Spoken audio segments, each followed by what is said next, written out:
नमस्कार मित्रांनो, रयत शिक्षण संस्थेचे राजर्षी छत्रपती शाहू कॉलेज कोल्हापूर यांच्या वतीने दिनांक 11 मे 2020 ते 15 मे 2020 या कोविड-19 लॉकडाऊनच्या कालावधीमध्ये विद्यार्थी व प्राध्यापकांसाठी 5 दिवसीय व्याख्यानमालेचे आयोजन करण्यात आले आहे। या व्याख्यानमालेतील 5वे व्याख्यान पुष्प आज मी गुंफणार आहे। माझ्या व्याख्यानाचा विषय आहे पर्सनॅलिटी डेव्हलपमेंट तथा व्यक्तिमत्व विकास।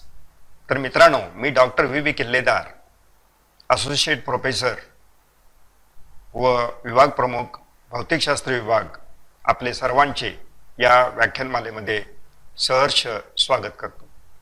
तसेच महाविद्यालयाचे आदरणीय प्राचार्य डॉक्टर एस.टी. साळुंखे साहेब यांनी मला या व्याख्यानमालेमध्ये व्याख्यानाची संधी दिली, त्याबद्दल प्रथमतः त्यांचे आभार व्यक्त करतो आणि मी माझे व्याख्यान सुरू करतो। आजच्या माझ्या व्याख्यानाचा विषय आहे तो पर्सनॅलिटी डेव्हलपमेंट अर्थात व्यक्तिमत्व विकास। बऱ्याच वेळा आपण आपल्या आजूबाजूला पर्सनॅलिटी हा शब्द खूप वेळा आहे चर्चेतून आपल्याला असं लक्षात येतं की बऱ्याच जणांची पर्सनॅलिटी खूप चांगली आहे, काही जणांना अजून पर्सनॅलिटी डेव्हलप केली पाहिजे, काहींची पर्सनॅलिटी योग्य नाही वगैरे। म्हणजे थोडक्यात पर्सनॅलिटी हा शब्द खूप आपल्या कानावर पडतो, पण नक्की पर्सनॅलिटी म्हणजे काय याचा अर्थ मात्र आपल्याला फारसा कळलेला नसतो। आपण बऱ्याच वेळा या पर्सनॅलिटीबद्दल, पर्सनॅलिटी शब्दाबद्दल खूप साशंक असतो।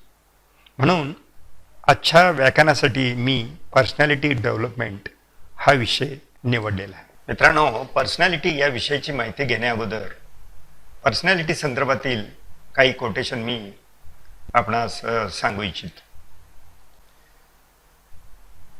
पहिलं कोटेशन बघूया आपण, there is a beauty in strong personality. आता इथं ब्युटी हे आपण एक्सटर्नल ब्युटी या अर्थाने घ्यायचं नाहीये। जर एखाद्या व्यक्तीची पर्सनॅलिटी, व्यक्तिमत्व खूप स्ट्रॉंग असेल तर अशा व्यक्ती ह्या इतरांच्या मनामध्ये घर करून राहतात, इतरांना अशा व्यक्ती हव्याशा वाटतात। या अर्थानं हे कोटेशन आहे, there is a beauty in strong personality. दुसरं कोटेशन आहे, beauty attracts the eye but strong personality captures the heart. म्हणजे बऱ्याच वेळा आपण बघतो एखाद्या ठिकाणी ट्रिपला गेलो असेल, अशा ठिकाणी एखादं सृष्टी सौंदर्य आपल्याला खूप आवडतं आणि ते आपण आपल्या डोळ्यात साठवून ठेवतो। अशाच पद्धतीनं जर तुमची पर्सनॅलिटी स्ट्रॉंग असेल, पॉझिटिव्ह पर्सनॅलिटी जर असेल तर बऱ्याच लोकांच्या हृदयापर्यंत तुम्ही पोचू शकता। म्हणजेच अशी पर्सनॅलिटी स्ट्रॉंग असणारी माणसं ही सदैव इतरांच्या लक्षात राहतात। आणखी एक कोटेशन आहे बघा, beauty fades after time but personality is forever. म्हणजे जसं आपण म्हणतो वय वाढायला सुरुवात होते, त्याप्रमाणे वयाचा परिणाम आपल्या शरीरावर, चेहऱ्यावर दिसायला लागतो। म्हणजे थोडक्यात शारीरिक सौंदर्य जे आहे ते वयोमानानुसार कमी कमी होत जाताना दिसतं। पण जर आपण पर्सनॅलिटीचा विचार केला, इट इज फॉरएव्हर। म्हणजे एखाद्या माणसाची पर्सनॅलिटी ही इतरांच्या मनामध्ये इतकी बसलेली असते की ती चिरंतन काल टिकते। या अर्थानं हे वाक्य आहे, beauty fades after time but personality is forever. म्हणून विद्यार्थी मित्रांनो, आपण लक्षात घेतलं पाहिजे की पर्सनॅलिटीला खूप महत्त्व आहे। एक चांगली, प्लेझंट, स्ट्रॉंग पर्सनॅलिटी तयार करणं हे तुमचं नेहमी ध्येय असलं पाहिजे, कारण माणसं लक्षात राहतात ती त्यांच्या पर्सनॅलिटीनुसार राहतात। आजच्या या माझा व्याख्यानाचा विषय आहे पर्सनॅलिटी डेव्हलपमेंट म्हणजेच व्यक्तिमत्व विकास। तर मित्रांनो, आपणास प्रश्न पडला असेल की पर्सनॅलिटी म्हणजे नेमकं काय? कारण आपण नेहमी बघतो की आपल्या आजूबाजूला हा शब्द आपण ऐकतो, पर्सनॅलिटी। अमुक एका व्यक्तीची पर्सनॅलिटी खूप छान आहे, एखाद्याची व्यक्तिमत्व चांगलं नाही, अशा प्रकारचं पर्सनॅलिटी हा शब्द खूप वेळा आपल्या कानावर पडतो। पण आपल्या मनात ही संभ्रम असतो की नक्की पर्सनॅलिटी म्हणजे काय। तर आपण आजच्या या व्याख्यानामध्ये पर्सनॅलिटी म्हणजे काय पर्सनॅलिटी कशी डेव्हलप करावी आणि पर्सनॅलिटीपासून मिळणारे वेगवेगळे फायदे कोणते याबद्दलची माहिती आजच्या या व्याख्यानामध्ये घेणार आहोत. आजच्या या माझ्या व्याख्यानामध्ये मी मराठी तसेच इंग्रजी भाषेचा सुद्धा उपयोग करणार आहे. आता आपण थोडंसं पर्सनॅलिटीची व्याख्या काय आहे ती बघूया. व्यक्तिमत्व म्हणजे तरी नक्की काय, तर याची डेफिनेशन आपल्याला बघता येईल. The quality or state of being a person, what makes that person different from other people, perhaps unique.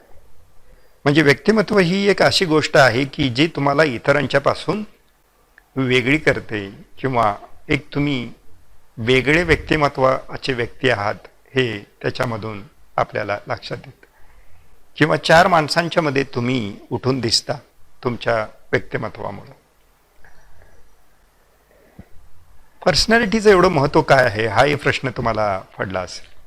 कारण माणसाच्या व्यक्तिमत्वानुसार त्याचं वागणं, त्याचं बोलणं, त्याचं चालणं हे ठरतं. आणि त्यामुळं एक चांगली पर्सनॅलिटी, चांगलं व्यक्तिमत्व असणं ही फार गरजेची गोष्ट आहे. तुमच्या पर्सनॅलिटीनुसारच तुमचं बोलणं असेल, तुमची एकूण विचार करण्याची क्षमता असेल, निर्णय घेण्याची क्षमता असेल किंवा इतर व्यक्तींशी बोलण्याची पद्धत असेल, हे सगळं तुमच्या पर्सनॅलिटीशी रिलेटेड असतं. आणि म्हणून एक चांगली पर्सनॅलिटी असणं ही फार गरजेची गोष्ट आहे. तर आपण पहिल्यांदा बघूया की कोणते फॅक्टर्स आपल्या पर्सनॅलिटीला परावर्तित करतात. पहिल्यांदा आपण पाहूया की कोणते फॅक्टर्स आपल्या पर्सनॅलिटीवर अवलंबून असतात किंवा कोणते फॅक्टर्स आपली पर्सनॅलिटी ठरवत असतात. त्यामध्ये पहिला जो फॅक्टर आहे तो जेनेटिक फॅक्टर, ज्याला आपण म्हणूया अनुवांशिक. कारण आपल्याला आपल्या आई वडिलापासून काही अनुवांशिक गुण प्राप्त झालेले असतात आणि त्या अनुवांशिक गुणानुसारच आपली एकूण वागण्याची पद्धत, जे आपलं व्यक्तिमत्व ज्याला आपण म्हणतोय ते ठरत असतं. हा जेनेटिक फॅक्टर हा आपल्या हातामध्ये नसतो. कारण तुम्हाला शारीरिक ॲपिअरन्स किंवा फिजिकल ॲपिअरन्स जो प्राप्त झालेला असतो तो तुमच्या जेनेटिक फॅक्टर्समधून प्राप्त झालेला असतो. इथे तुम्हाला स्वातंत्र्य नाही, कारण हा तुम्ही बदलू शकत नाही. म्हणजे उदाहरणार्थ एखादा माणूस खूप उंच असणं, एखादा माणूस बुटका असणं, एखादा माणूस डोळ्यानं तिरळा असणं, एखादा नाकानं नकटा असणं, एखादा गोरा असणं, सावळा असणं, ह्या ज्या बाबी आहेत ह्या तुमच्या जेनेटिक फॅक्टरशी रिलेटेड आहेत. आणि हा जेनेटिक फॅक्टर हा तुमच्या आईवडिलांशी निगडीत आहे. म्हणजे जे भौतिक शरीर जे तुम्हाला प्राप्त झालेलं आहे हे तुमचं जेनेटिक फॅक्टरशी रिलेटेड आहे आणि हे तुमच्या हातात नाही. त्यामुळं जेनेटिक फॅक्टरमुळं जे काही व्यक्तिमत्व तुम्हाला प्राप्त झालेलं आहे ते तुम्हाला पहिल्यांदा ॲक्सेप्ट करावं लागेल, स्वीकारावं लागेल. यातला जो दुसरा भाग आहे तो आहे एन्व्हायरमेंटल फॅक्टर्स, म्हणजे पर्यावरण. कारण तुमची जडणघडण ही आजूबाजूच्या वातावरणानुसार होत असते. आजूबाजूच्या वातावरणाचा परिणाम तुमच्या एकूणच व्यक्तिमत्वावर पडत असतो किंवा तुमचं व्यक्तिमत्व जे घडतं ते तुमच्या आजूबाजूला असणाऱ्या घडणाऱ्या घटनांच्यावर अवलंबून असतं. इथे मात्र आपल्याला म्हणता येईल की एन्व्हायरमेंटल फॅक्टर्स हा तुमच्या हातामध्ये आहे. तुमचं व्यक्तिमत्व तुम्ही कसं खुलवायचं, कसं घडवायचं हे तुमच्या हातामध्ये आहे. तसं जेनेटिक फॅक्टर्सवर तुम्ही काय करू शकत नाही, पण एन्व्हायरमेंटल फॅक्टर मात्र तुम्हाला इथे तुमच्या हातामध्ये असल्या कारणाने तुमचं व्यक्तिमत्व तुम्हाला हव्या त्या पद्धतीनं घडवता येईल. म्हणून युजली पहिला जो भाग आहे जेनेटिक फॅक्टर्स आहे त्याला आपण म्हणतोय की हा नेचरचा आहे. कारण तुम्हाला जे भौगोलिक शरीर प्राप्त झालेलं आहे, तुम्हाला जे भौतिक किंवा तुमची जी शारीरिक रचना आहे ती तुम्हाला जेनेटिक फॅक्टर्समधून प्राप्त झालेलं आहे. म्हणून आपण त्याला म्हणतोय it is also called as a by nature. आणि दुसरा भाग जो आहे त्याला आपण म्हणतोय नर्चर. कारण तुम्हाला तुमचं व्यक्तिमत्व घडवायचं आहे आणि ते तुमच्या हातात आहे. यानंतर थोड्याशा काही टिप्स बघूया डेव्हलपिंग ए प्लीजिंग पर्सनॅलिटी. कारण प्रत्येक माणसाची व्यक्तिरेखा हा तसा खरं तर एक कॉम्प्लेक्स विषय आहे. यामध्ये कोणत्या बाबीवर आपण लक्ष द्यायला हवं ते म्हणजे पहिल्यांदा आहे तो फिजिकल ॲपिअरन्स, शारीरिक भौतिक, तुम्ही बाह्य कसं दिसता हे फार महत्त्वाचं आहे आणि हे तुमच्या हातात आहे. कारण तुम्ही कसे नीटनेटके राहता हे तुमच्या हातात आहे. त्याला आपण म्हणूया फिजिकल ॲपिरन्स तुमचा कसा आहे तो. त्याचबरोबर तुमच्यावर आणखी एक गोष्ट नेहमी परिणाम करत असते, ती म्हणजे सामाजिक बांधिलकी.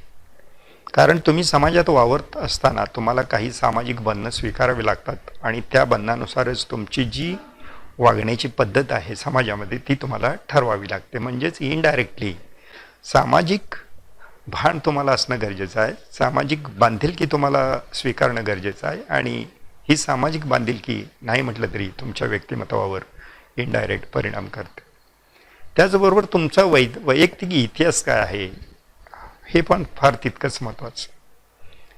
म्हणजे बऱ्याच वेळा आपण बघतो की जर एखाद्या गुंड प्रवृत्तीत वाढलेला एखाद्या व्यक्ती असेल किंवा त्यांची मुलांच्यावर होणारे जे संस्कार बघितले तर तशाच पद्धतीचे संस्कार त्यांच्यामध्ये आपल्याला झालेले दिसतात. म्हणजे अशा मुलांच्या हातामध्ये आपल्याला कडं घालतात, ते छातीवरची 3-4 बटणं उघडी ठेवतात, केस खूप कशी तरी वाढवलेले असतात. म्हणजे इनडायरेक्टली तुमच्या पर्सनल हिस्ट्रीचा सुद्धा परिणाम तुमच्या एकूण एन्व्हायरमेंटल जी पर्सनॅलिटी आहे त्याच्यावर होत असतो.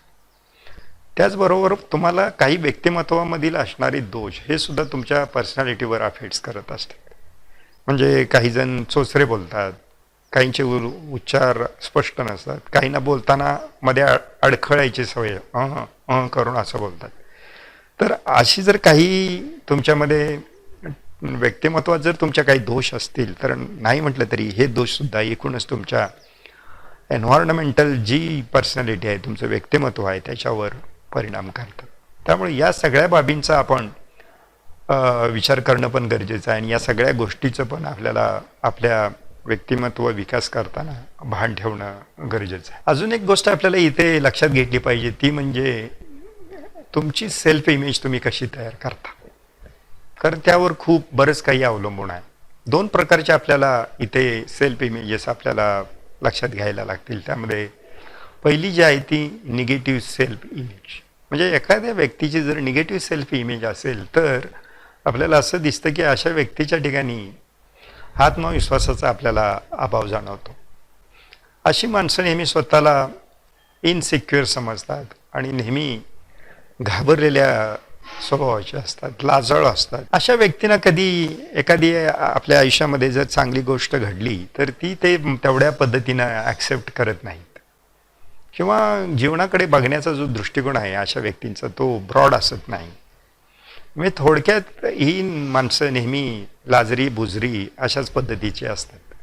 तर अशी जर तुमची इमेज सेल्फ इमेज असेल, निगेटिव्ह सेल्फ इमेज ज्याला आपण म्हणतोय, तर तुमच्यामध्ये कॉन्फिडन्स असणार नाही, तुम्ही शाय असणार, तुम्हाला कधीही सुरक्षित वाटणार नाही आणि तुम्हाला तुमच्या एखाद्या अचिव्हमेंट्सबद्दल सुद्धा अभिमान वाटत नाही. कारण तुम्हाला वाटतं की ते बाय चान्स एखादी गोष्ट आपल्या आयुष्यामध्ये घडलेली असेल. बऱ्याच वेळा अशा व्यक्तींच्याबद्दल आजूबाजूला कॉमेंट्स केल्या जातात आणि या कॉमेंट्सचा परिणाम नाही म्हटलं तरी तुमच्या एकूणच व्यक्तिमत्वावर होत असतो. त्यामुळं आपली जी काही सेल्फ इमेज आहे ती आपण नेहमी पॉझिटिव्ह करणं हेही नितांत गरजेची गोष्ट आहे. समजा जर तुम्ही पॉझिटिव्ह सेल्फ इमेज तुमची डेव्हलप करत असाल तर मात्र याचे ॲडव्हान्टेज आपल्याला बरेच पाहायला मिळतात. पहिली गोष्ट इथे लक्षात येते ती म्हणजे या व्यक्ती स्वतः जसं आहोत तसं ॲक्सेप्ट करतात. म्हणजे सुरुवातीला आपण एक बघितलं की जेनेटिक फॅक्टर एक आपण बघितलं, शारीरिक व्याधी असतील, तुमच्यामध्ये काही अपंगत्व असतील तरी सुद्धा तुम्ही ती ॲक्सेप्ट करता आणि पुढची वाटचाल तुम्ही पॉझिटिव्ह सकारात्मक उद्देश घेऊन करता.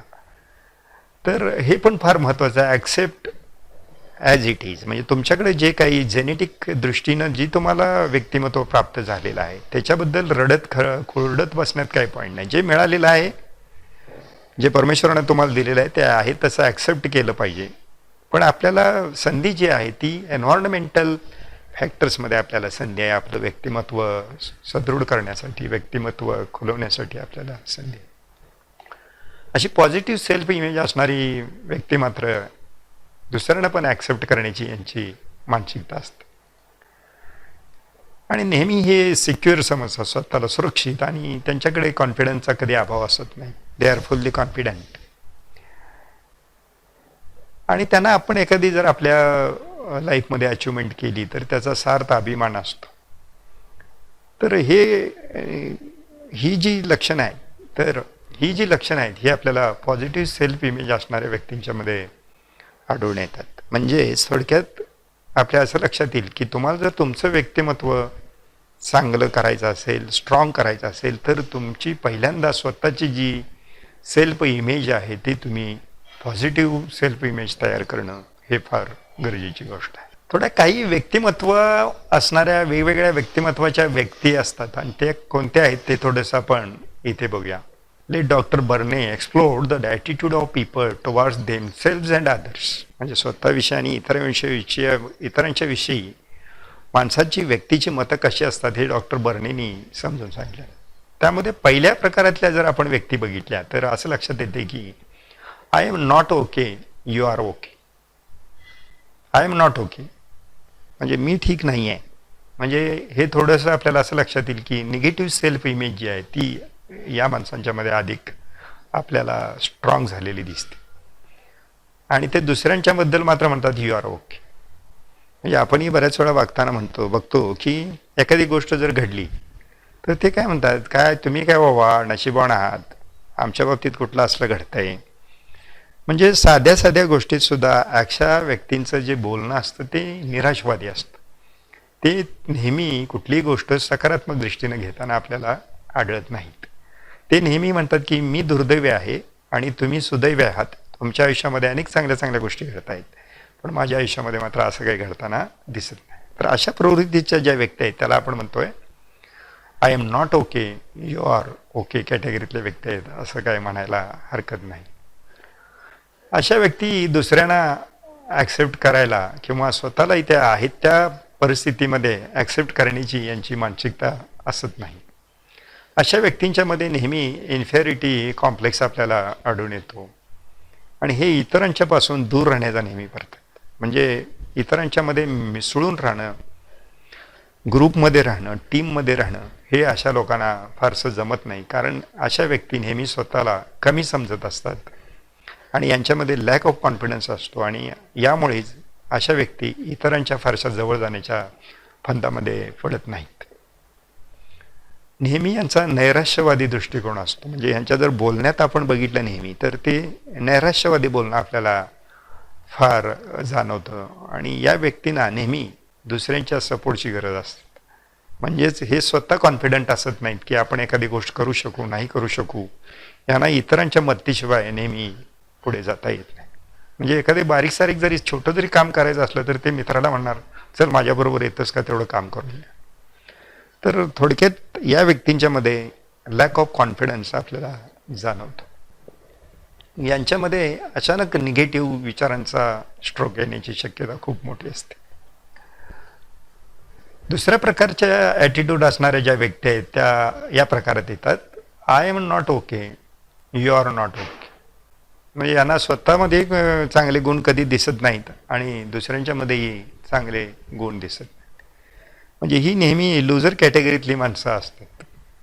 म्हणजे स्वतःलाही हे ॲक्सेप्ट करत नाहीत आणि याचबरोबर ते दुसऱ्यांना ॲक्सेप्ट करत नाहीत किंवा यांचा दुसऱ्यांच्यावरही कधी विश्वास असत नाही. म्हणजे काय शंकेखोर माणसं ज्याला आपण म्हणतोय, तर शंकेखोर माणसांच्या गटामध्ये आपल्याला अशा प्रकारच्या व्यक्तींना बघता येईल. यांची मानसिकता दुसऱ्यांच्या बरोबर जाण्याची नसते आणि एखाद्या गोष्टीचा पाठपुरावा करण्याची क्षमता पण यांच्यामध्ये नसते. म्हणजे एखाद्या गोष्टीत थोडं जरी अपयश आलं तरी पडदिशी तो नाद सोडून देतात. म्हणजे बऱ्याच वेळा आपण म्हणतो की अपयश ही यशाची पहिली पायरी. पण या ॲटिट्यूडमधल्या व्यक्ती मात्र थोडं जरी अपयश आलं तर त्याच्यापासून ते पळून जातात, परत त्याच्या नादाला लागत नाहीत. यांना सुद्धा आपल्या जीवनामध्ये फारसा आशावाद वाटत नाही किंवा ही व्यक्ती फारशा आपल्या आयुष्यामध्ये आनंदी असत नाही. अशा व्यक्ती इतरांना सतत दोष देतात असतात. म्हणजे एखाद्या प्रॉब्लेममध्ये जरी यांना अपयश आलं तर ते अपयश इतरांच्यामुळं आलं अशीच यांची धारणा असते. म्हणजे थोडक्यात यांना स्वतःविषयी कॉन्फिडन्स नसतो आणि दुसऱ्यांच्याबद्दल विश्वासार्हता नसते. म्हणजे अशी माणसं ही नेहमी साशंकखोर असतात. यांना सुद्धा अचानक निगेटिव्ह विचार यांच्यामध्ये जोर पकडतात आणि यांच्यामध्ये पॉझिटिव्ह विचारसरणीचा फार अभाव जाणवतो आपल्याला. यामध्ये तिसऱ्या ॲटिट्यूडमधल्या ज्या व्यक्ती आहेत किंवा जी व्यक्तिमत्व आहेत त्यामध्ये असं म्हणता येईल, I am okay, you are not okay. अशी माणसं मात्र आरोगंड पर्सनॅलिटीमध्ये आपण यांना घेऊ शकतो. ही माणसं दुसऱ्यांच्यावर दादागिरी करतात नेहमी. साधारण बॉसी टाईपचं नेतृत्व गुण यांच्याकडे असतात. हे दुसऱ्यांच्या ओव्हरराईड करण्याचा प्रयत्न करतात. म्हणजे पुढच्या व्यक्तीला आपल्या बर्डनखाली ठेवण्याचा नेहमी प्रयत्न करतात. आय एम द बॉस अशी यांची साधारण ॲटिट्यूड असतं. म्हणजे मी सांगतोय तेच बरोबर. म्हणजे इतरांना ही व्यक्ती फारशी बोलू देत नाहीत किंवा दुसऱ्यांचं म्हणणं ही फारसं ऐकून घेत नाहीत. मी सांगेल तेच पूर्व आणि मी सांगेल त्याचप्रमाणे करायचं, अशा ॲटिट्यूडची या गटातली व्यक्तिमत्व असतात. आणि अशा व्यक्तींचा स्वभाव असतो की माझ्या दृष्टीनं सगळं महत्त्वाचं, म्हणजे माझं लाईफ हे पहिल्यांदा महत्त्वाचं आणि मग तुमचं काय असेल ते बघूया. म्हणजे मी पहिल्यांदा सुरक्षित होणार आणि मग तुमच्या सुरक्षिततेचा विचार करणार. यांना सुद्धा निगेटिव्ह स्ट्रोक्स आहेत. म्हणजे यांची सुद्धा विचार करण्याची निगेटिव्ह दिशाच असते. थोडक्यात या ठिकाणी अशा गटातल्या व्यक्ती स्वतःला अतिमहत्त्व देतात आणि इतरांना निग्लेक्ट करतात. म्हणजे थोडक्यात आपण म्हणतो की ही आरोगंट स्वभावातली माणसं असतात. इथे आणखी एक ॲटिट्यूडची व्यक्तिमत्व आपल्याला दिसतं येते, I am okay and you are okay. जर तुमची सेल्फ इमेज या प्रकारात येत असेल, I am okay, you are okay, तर अशी माणसं नेहमी विनर असतात.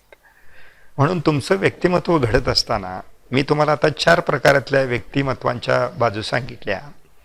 त्यामध्ये तुम्ही लक्षात घेतलं पाहिजे की आता ज्याच्यावर आपण चर्चा करतोय, I am okay, you are okay, तर अशा प्रकारची तुमची नेहमी ॲटिट्यूड असली पाहिजे.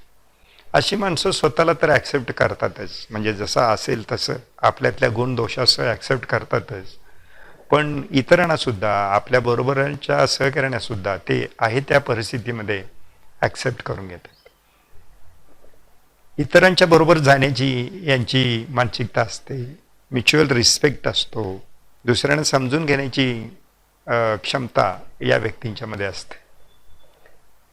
आणि यांना तर आनंद असतोच. लाईफ जगण्यामध्ये त्यांना आनंद असतो. म्हणजे जीवनाकडे बघण्याचा दृष्टिकोन जो आहे तो यांचा नेहमी सकारात्मक असतो. म्हणजे किती जरी अडचणी आयुष्यामध्ये जगत असताना आल्या तरी अशा व्यक्ती ह्या कॉन्फिडन्स लूज करत नाहीत. त्यांना वाटतं की आपल्याला जे आयुष्य मिळालेलं आहे ते आपण आनंदानं जगलं पाहिजे. आज प्रश्न आहेत, उद्या ते सुटतील आणि उद्या आपल्याला आनंदानं जगता येईल. म्हणजे प्रत्येक स्टेजला अशा व्यक्ती ह्या पॉझिटिव्ह विचार करताना दिसतात. म्हणजेच gives and gets positive strokes. म्हणजे इतरांना पण ती सकारात्मक ऊर्जा देण्याचं काम करतात. यांच्याकडे तर सकारात्मक ऊर्जा असतेच, पण आपल्याबरोबर असणाऱ्या टीममेट्सना सुद्धा बरोबर घेऊन जाण्याची क्षमता अशा व्यक्तींच्यामध्ये असते. म्हणून विद्यार्थी मित्रांनो, तुम्ही अशा पद्धतीचे व्यक्तिमत्व तुमचं तयार केलं पाहिजे. I am okay, you are okay. म्हणजे स्वतः तर कॉन्फिडंट असलंच पाहिजे आणि इतरांच्या बाबतीत पण आपल्याला कॉन्फिडन्स असला पाहिजे. त्यांच्यावर पण विश्वासार्हता आपली असली पाहिजे.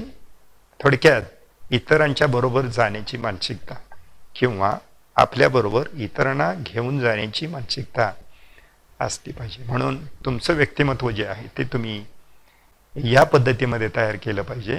I am okay and you are also okay. थोडंसं आपण बघूया की how to create a positive self image. कारण सुरुवातीलाच मी निगेटिव्ह सेल्फ इमेज आणि पॉझिटिव्ह सेल्फ इमेजचे तोटे आणि फायदे पण बोललो. त्यामुळे इथे आपल्याला लक्षात घेतलं पाहिजे की जर तुमची स्ट्रॉंग पर्सनॅलिटी तुम्हाला डेव्हलपमेंट करायची असेल तर तुम्ही तुमची स्वतःची पॉझिटिव्ह सेल्फ इमेज तयार करणं अत्यंत महत्त्वाची गोष्ट आहे. मग ती कशी करायची ते थोडंसं आपण बघूया.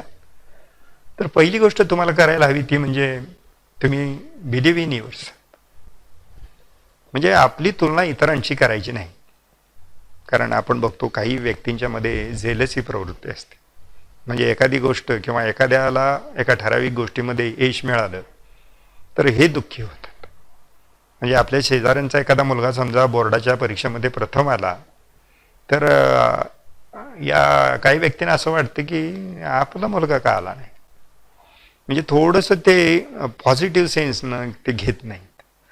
म्हणजे त्यांना त्यांना त्यांच्या आनंदामध्ये सहभागी होता येत नाही. तर असं नाही करून चालणार आपल्याला. तुम्हाला जर तुमची पॉझिटिव्ह सेल्फ इमेज तयार करायची असेल तर पहिल्यांदा तुम्ही तुमच्यात विश्वास ठेवायला शिकलं पाहिजे. आपली तुलना इतरांची कधीही करू नका. म्हणजे हे एक महत्त्वाचं तत्व लक्षात ठेवलं पाहिजे. तुम्ही जसे आहात तसे तुम्हाला ॲक्सेप्ट करायला पाहिजे. तुमच्या हातात काय आहे तर तुम्ही तुम्हाला स्वतःला डेव्हलप करू शकता आणि ते कशा पद्धतीने करता येईल हे आपण हळूहळू जसं पुढे जाऊ तसं तुमच्या लक्षात यायला लागेल. म्हणून पहिला मुद्दा लक्षात घेतला पाहिजे, स्वतःमध्ये पहिल्यांदा विश्वास ठेवायला शिकलं पाहिजे. म्हणजे एखादी अमुक एक गोष्ट मी करू शकतो हा आत्मविश्वास तुमच्याकडे असणं फार गरजेची गोष्ट आहे आणि ती असलीच पाहिजे. आपल्याबरोबरच आपली कॉम्पिटिशन लावायची आहे. म्हणजे माझे काही समजा विकनेसेस असतील तर ते रिमूव्ह करून ते कसे मला स्ट्रॉंग पॉईंट माझे करता येतील हे नेहमी आपण सतत बघितलं पाहिजे. दुसऱ्यांच्यासाठी रडत बसून काय उपयोग नाही. दुसरा मुद्दा जो आहे तो रिडिस्कवर युअर सेल्फ. म्हणजेच तुम्ही तुमचं स्लॉट ॲनालिसिस केलेलं असलं पाहिजे. तुमच्या स्ट्रेंथ्स काय आहेत, तुमच्या विकनेसेस काय आहेत, तुमच्या अपॉर्च्युनिटीज काय आहेत, तुमचे थ्रेट्स काय आहेत हे तुम्हाला माहीत असलं पाहिजे. तुमचे स्ट्रॉंग पॉईंट्स आहेत ते तुम्ही वापरलेच पाहिजेत. पण तुमचे जर काही विकनेसेस असतील तर ते सुद्धा तुम्ही करेक्ट केले पाहिजेत, जेणेकरून तुमचे स्ट्रॉंग पॉईंट्स वाढतील आणि त्याचा उपयोग तुम्हाला तुमच्या पॉझिटिव्ह सेल्फ इमेज तयार करण्यामध्ये होईल. पुढचा जो मुद्दा आहे तो डिस्कवर अदर्स अराउंड यू. कारण मनुष्य हा समाजप्रिय प्राणी आहे. तुम्ही एन्व्हायरमेंटमध्ये पर्यावरणामध्ये वावरत असताना तुमच्या आजूबाजूला अनेक व्यक्ती असणार आहेत आणि त्या व्यक्तींच्या बरोबर तुम्हाला राहायचं आहे हे पहिल्यांदा तुमच्या लक्षात येणं गरजेचं आहे. म्हणून इतरांना आपण आहे त्या परिस्थितीमध्ये ॲक्सेप्ट करायला शिकलं पाहिजे. तुम्ही त्यांना बदलू शकत नाही. तुम्ही किती जरी प्रयत्न केला, तुम्ही त्यांना सांगण्याचा प्रयत्न कराल की बाबा हे असं करू नकोस, असं कर, हे बरोबर नाही, हे चूक आहे, हे असं चांगल्या पद्धतीनं कर. पण सगळ्याच व्यक्ती तुमचं सांगणं हे सकारात्मक घेतील असं नाही. काही त्याला विरोध पण करतील. म्हणून आपल्या हातात कुठली गोष्ट आहे तर दुसऱ्यांना बदलण्यापेक्षा आपण स्वतःलाच बदलणं चांगलं. अशा पद्धतीनं स्वतःला बदला. अशा पद्धतीनं तुमचं व्यक्तिमत्वाचा विकास करा की तुमचा प्रभाव, तुमच्या व्यक्तिमत्वाचा प्रभाव इतरांच्यावर पडेल आणि त्यामुळं ते न कळत बदलाला सामोरे जातील किंवा बदल जे आहेत, चांगले बदल जे आहेत ते ॲक्सेप्ट करतील. पुढचा मुद्दा जो आहे तो फोकस ऑन सक्सेस. हे फार महत्त्वाचं आहे.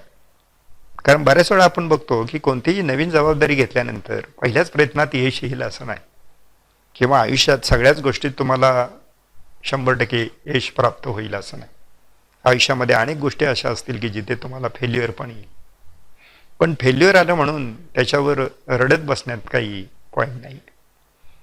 म्हणून आयुष्यामध्ये आपल्या ज्या ज्या चांगल्या गोष्टी घडलेल्या आहेत, ज्या चांगल्या घटना घडलेल्या आहेत, ज्याच्यामध्ये तुम्हाला उज्ज्वल यश मिळालेलं आहे, अशा गोष्टींचं परत परत आठवण करा, ज्यामुळं तुमच्यामध्ये सकारात्मक ऊर्जा निर्माण व्हायला मदत होईल.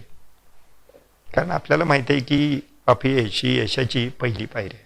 म्हणजे तुम्हाला जर पुढे जायचं असेल, तुम्हाला तुमची पर्सनॅलिटी डेव्हलप करायची असेल तर तुम्हाला तुमच्या आयुष्यामध्ये घडलेल्या चांगल्या घटनांचा संचय वाढवावा लागेल. सतत त्या चांगल्या गोष्टींची आठवण करावी लागेल, जेणेकरून तुमच्या सेल्फ इमेजवर सकारात्मक परिणाम चांगल्या गोष्टींचा होईल.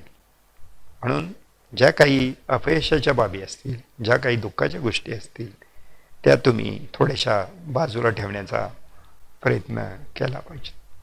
म्हणून आपण नेहमी लक्षात ठेवलं पाहिजे की you are born to succeed. म्हणजे यश मिळवण्यासाठीच आपण जन्माला आलो आहे असं तुम्हाला सतत वाटलं पाहिजे. अनेक हर्डल्स असणार आहेत लाईफमध्ये, अनेक अडचणी असणार आहेत, अनेक प्रॉब्लेम्स असणार आहेत. पण नेहमी लक्षात ठेवलं पाहिजे की प्रत्येक प्रॉब्लेमला उत्तर असतं. त्यामुळं हा जर तुम्ही सकारात्मक दृष्टिकोन ठेवला तर तुमची पॉझिटिव्ह सेल्फ इमेज तयार. Live and act for what you believe is right. कारण बऱ्याच वेळा आपण बघतो की समाजामध्ये वावरत असताना अनेक लोक आपल्याला सल्ला देत असतात. हे करू नका, ते करू नका, हे असं करा, ते असं करा. असे अनेक सल्ले आपल्याला आजूबाजूला मिळत असतात. पण आपण जर आपली पर्सनॅलिटी, आपलं व्यक्तिमत्व चांगलं करायचं असेल तर आपण ह्या सगळ्या बाबी ऐकून घेतल्या पाहिजेत आणि स्वतः ठरवलं पाहिजे की यातलं योग्य काय, यातलं अयोग्य काय, आणि त्याप्रमाणे आपला आपण निर्णय घ्यायला शिकलं पाहिजे. What to do and what not to do. शेवटी तुमच्या हातात आहे, ते तुम्हाला करायचं आहे. अनेक आजूबाजूचे मित्र, तुमच्या आजूबाजूचे असणारे शेजारी, अनेक सहकारी तुमचे तुम्हाला अनेक गोष्टीवर फुकटचा सल्ला देत असतात. हा सल्ला फुकट देण्यामध्ये त्यांना काही जात नसतं, पण शेवटी एक्झिक्युशन जे त्याचं करायचं आहे ते तुम्हाला करायचं असतं, आणि ते एक्झिक्युशन जर योग्य पद्धतीने झालं नाही तर त्याचे साईड इफेक्ट्स पण तुम्हाला भोगावे लागतील. त्यामुळं तुकाराम महाराजांच्या पद्धतीनं ऐकावे जनाचे, करावे मनाचे म्हणतात, त्या पद्धतीनं तुमची ॲटिट्यूड असली पाहिजे. म्हणजे हे जर 5 मुद्दे तुम्ही लक्षात घेतले: believe in yourself, discover yourself, discover others around you, focus on success, live and act for what you believe is right, तर तुमची एक चांगल्या पद्धतीची पॉझिटिव्ह सेल्फ इमेज तयार होईल. आता एक्सलन्स कसं, उत्कृष्टता कशी तुम्हाला तुमच्या पर्सनॅलिटीमध्ये, तुमच्या व्यक्तीमध्ये आणता येईल, हे थोडंसं आपण आता बघूया. पहिली गोष्ट तुम्हाला करावी लागेल ती म्हणजे बी ॲम्बिशियस, महत्वाकांक्षी माणसानं असणं फार गरजेचं आहे. आणि हे तुमच्या पर्सनल स्ट्रेंथशी रिलेटेड आहे. म्हणजे तुम्हाला तुमचे स्ट्रॉंग पॉईंट काय आहेत, तुमचे वीक पॉईंट काय आहेत हे माहीत असलं पाहिजे, आणि त्यानुसार तुम्ही तयारी केली पाहिजे. त्यानुसार तुम्हाला सक्सेस. म्हणजे तुमचं समजा ॲनालिटिकल नॉलेज जर चांगलं नसेल तर तुम्हाला एखाद्या ॲनालिटिकल स्किलमध्ये टेस्टमध्ये यशस्वी होता येणार नाही. म्हणजे अलीकडे आपण बघतो की बरीच मुलं म्हणतात की मला स्पर्धा परीक्षेला बसायचं, पण इथे आपण लक्षात घेतलं पाहिजे की खरोखर तेवढं माझ्या स्ट्रेंथ्स आहेत का, की स्पर्धा परीक्षा क्रॅक करण्या इतपत माझ्याकडे क्षमता आहे का, माझ्याकडचं नॉलेज जे आहे ते तेवढं आहे का, हे पहिल्यांदा आपण चेक केलं पाहिजे. म्हणजे तुमचे स्ट्रॉंग पॉईंट्स काय आहेत, तुमचे विकनेसेस काय आहेत, हे तुम्हाला पहिल्यांदा कळणं गरजेचं आहे, आणि त्यानुसार तुम्ही तुमच्या महत्वाकांक्षा तयार केलं पाहिजे. तर हा पण भाग महत्वाचा आहे इथे. बी ॲम्बिशियस म्हणजे महत्वाकांक्षी असायलाच हवं, कारण तुम्ही जर महत्वाकांक्षा असाल, तुमची जर काही एम्स असतील, ऑब्जेक्टिव्ज असतील, तर तुम्ही एन्व्हायरमेंटल चेंज तुमच्या पर्सनॅलिटीमध्ये करायला तयार असता. त्या पद्धतीनं तुम्हाला घडवायला शिकता. म्हणजे एखादा समजा स्पर्धा परीक्षेची तयारी करत असेल तर त्याला लक्षात येतं की मला बाबा एक 10 तास तरी अभ्यास करावा लागणार, आता आदनामधनं अभ्यास करून काय स्पर्धा परीक्षेत उत्तीर्ण होता येणार नाही. म्हणजे ज्या पद्धतीच्या तुमच्या महत्वाकांक्षा असतील त्या पद्धतीनं तुमची जडणघडण ही न कळत होत असते. म्हणून तुम्ही नेहमी महत्वाकांक्षी असणं फार गरजेचं आहे. आपल्या आयुष्यातली ध्येय पण आपण डिफाईंड केलेली असली पाहिजेत. म्हणजे महापुरातल्या ओंडक्यासारखी आपली अवस्था असणार नाही. महापुरातला ओंडका वाहताना बघा, या तीरावरून त्या तीरावरून कसंही ते पाण्यामधून जात असतं, पण तसं करून तुम्हाला तुमच्या आयुष्यामध्ये चालणार नाही. तुमच्या आयुष्यामध्ये तुमची काही उच्च ध्येय असली पाहिजेत, आणि ती ध्येय गाठण्यासाठी तुम्हाला त्याची तयारी करावी लागेल. म्हणजे टार्गेट तुमचं पहिल्यांदा फिक्स असलं पाहिजे. मग तुम्हाला त्यासाठी चांगलं योग्य पद्धतीचं प्लॅनिंग करावं लागेल ॲक्टिव्हिटीज, आणि ते जर तुम्ही केलं तर मग एका योग्य दिशेनं तुमचा प्रवास सुरू होईल, जो तुम्हाला तुमच्या डेस्टिनेशनपर्यंत, तुमच्या ध्येयापर्यंत पोचवेल. म्हणून तुमचे लाईफमध्ये काही गोल्स पण तुम्ही डिफाईन केलेलं असणं गरजेचं आहे. Don't be afraid of mistakes. आता आपण बघायला लागलोय सध्या जो मुद्दा तो आहे एक्सलन्स. म्हणजे आपल्याला जर एक्सलन्स आपल्या सेल्फ पॉझिटिव्ह इमेजमध्ये आणायचं असेल तर don't be afraid of mistakes. म्हणजे बरीच माणसं चुका होतील म्हणून एखादी जबाबदारी स्वीकारत नाहीत. म्हणजे विशेषतः अलीकडे आम्ही बघतोय की नवीन जॉईन झालेली जी फॅकल्टी असते त्यांना जर एखादी जबाबदारी दिली तर ते म्हणतात मला नको. का नको म्हटलं तर म्हणतात नको सर, ते काय चुकलं बिकलं तर काय करायचं. म्हणजे एक मानसिक भीती त्यांच्या मनामध्ये कुठंतरी असते की मी हे काम व्यवस्थित पूर्ण करू शकणार नाही. म्हणजे ज्याला आपण म्हणतोय लॅक ऑफ सेल्फ कॉन्फिडन्स. तर असं करून चालणार नाही, कारण असं म्हणतात की जो चुकतो तोच शिकतो. ठीक आहे, सुरुवातीला काही चुका होतील, पण त्या चुकामधून तुम्हाला कळेल की हे असं करून चालणार नाही, म्हणजे नेक्स्ट टाइम तुम्ही ती चूक करणार नाही. म्हणजे हळूहळू तुमचा सक्सेसकडे जाण्याचा जो मार्ग आहे तो ऑटोमॅटिकच सुरू होतो. म्हणजे आतापर्यंतचे अनेक शोध जर आपण बघितले किंवा डिस्कवरी जर आपण बघितल्या, ह्या काय अशा ठरवून लावलेल्या नाही. शास्त्रज्ञांनी अनेक वेळा प्रयत्न केले, बऱ्याच वेळा त्यांना फेल्युअर आलं, त्या फेल्युअरमधून त्यांना काही शिकायला मिळालं आणि फायनली ते सक्सेस झाले. बऱ्याच गोष्टी ट्रायल अँड एररनं पण कराव्या लागतात. म्हणून तुम्ही नेहमी लक्षात घेतलं पाहिजे की चुका केल्या पाहिजेत. चुका केल्या तरच तुम्हाला शिकायला मिळेल आणि तुम्ही शिकला तर तुम्ही सक्सेसकडे जाऊ शकता. त्यामुळं ही गोष्ट इथं लक्षात घेतली. आणि सर्वात महत्त्वाचं म्हणजे तुमचा दृष्टिकोन हा बघण्याचा तुमच्या लाईफकडे असेल, तुमच्या सहकाऱ्यांच्याकडे असेल, तुमच्या आजूबाजूला असणाऱ्या व्यक्तींच्याकडे असेल, हा नेहमी सकारात्मक असणं फार गरजेचं आहे. कारण इथे सकारात्मक ॲटिट्यूड म्हणजे इव्हन जरी फेल्युअर जरी एखाद्या गोष्टीमध्ये तुम्हाला आलं तरी असं काही नैराश्य येण्याचं काही कारण नाही किंवा त्या गोष्टीपासून पळून जाण्याचं काही कारण नाही. कारण जर तुम्ही प्रयत्न करत राहिला तर तुम्हाला नक्कीच यश. प्रयत्नांती रगडिता वाळूचे कण तेलही गळी असं म्हणतात बघा.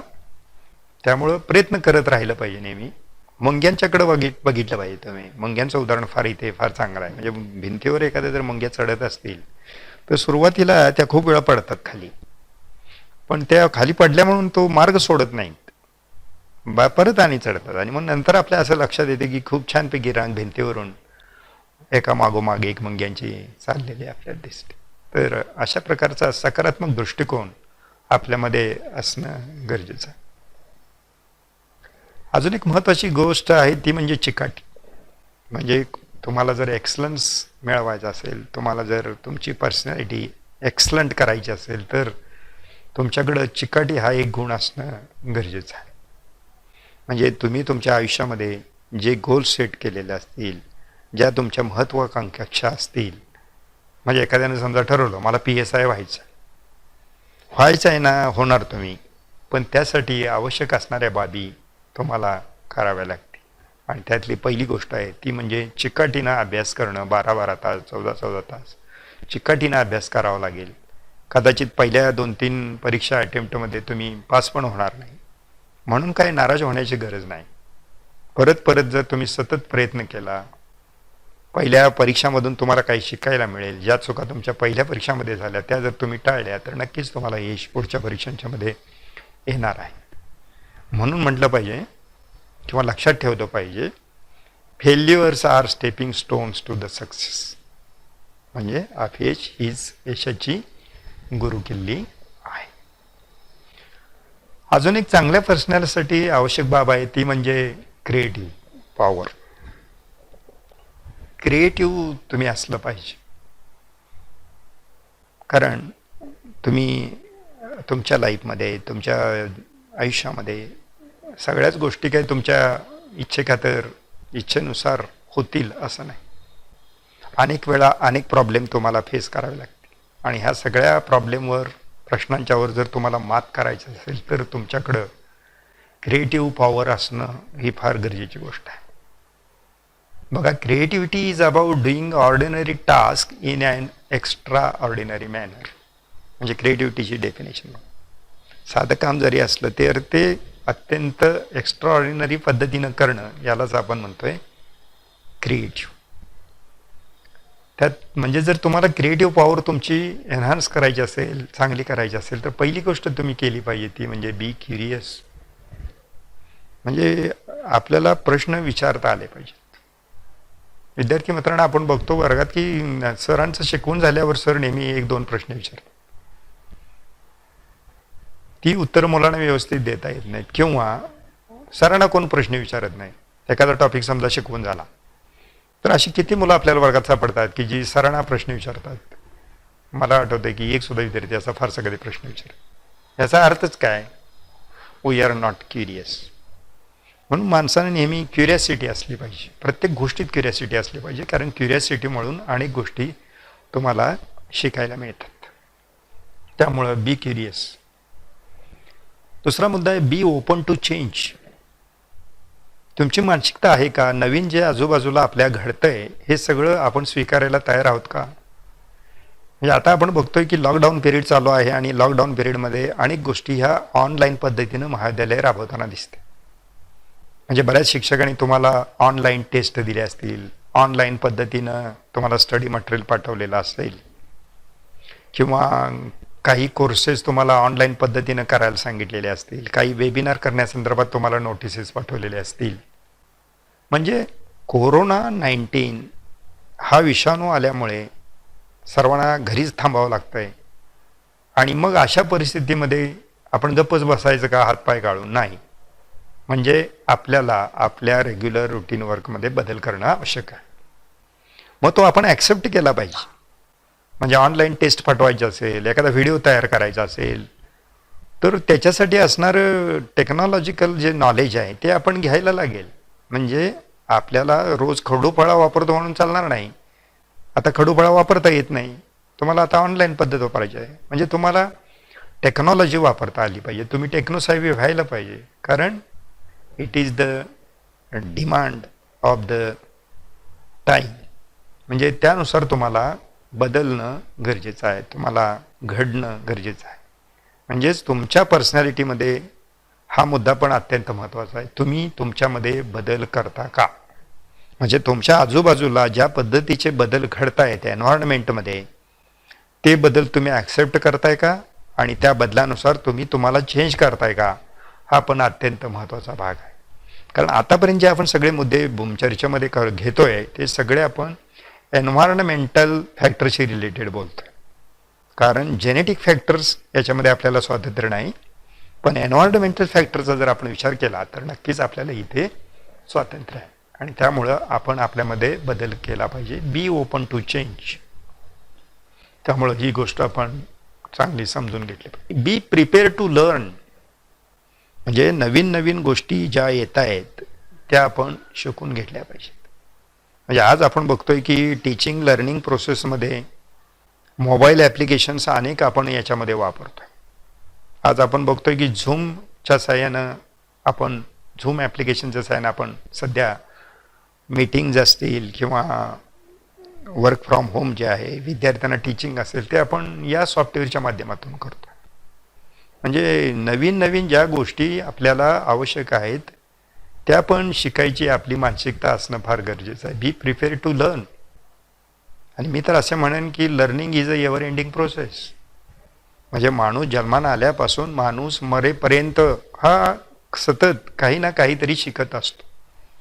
आणि ज्या व्यक्ती ही शिकण्याची प्रक्रिया सतत कंटिन्युअस अविरतपणे चालू ठेवतात, अशाच व्यक्ती ह्या क्रिएटिव्ह पॉवर त्यांची चांगली असते किंवा ते चांगले एक्सपर्ट असतात त्यांच्या क्षेत्रामध्ये. म्हणून बी प्रिपेअर टू लर्न. नवीन नवीन गोष्टी आपण शिकत राहिलं पाहिजे. Keep trying. Patience and perseverance has always been rewarded in the long run. Keep trying. हे पेशन्स पण पाहिजे आपल्याला. म्हणजे तुम्ही समजा स्पर्धा परीक्षेचा अभ्यास करताय आणि पहिली परीक्षा दिली आणि तिथं नापास झाला म्हणून लागलीच काय स्पर्धा परीक्षेचा अभ्यास बंद करण्याची अजिबात आवश्यकता नाही. तुम्ही 3-4 वेळा अटेम्प्ट केल्यात पाहिजेत पुढच्या परीक्षा. मग तुमच्या लक्षात येईल की पहिल्यांदा मी प्रिलिमला नापास होत होतो, आता प्रिलिमला पास व्हायला लागलोय. मग तुम्ही कदाचित मेन्सला नापास व्हाल. मग लक्षात येईल की तुम्हाला 2-3 मेन्स दिल्यावर आता मेन्समध्ये पण पास होतोय. मग तुम्ही इंटरव्ह्यूला जाणार, इंटरव्ह्यू पण फेल व्हाल कदाचित, पण त्यातनं पण तुम्ही जर शिकला, म्हणजे कीप ट्राईंग, तर तुम्ही नक्कीच शेवटी सक्सेसफुल होणार आहात.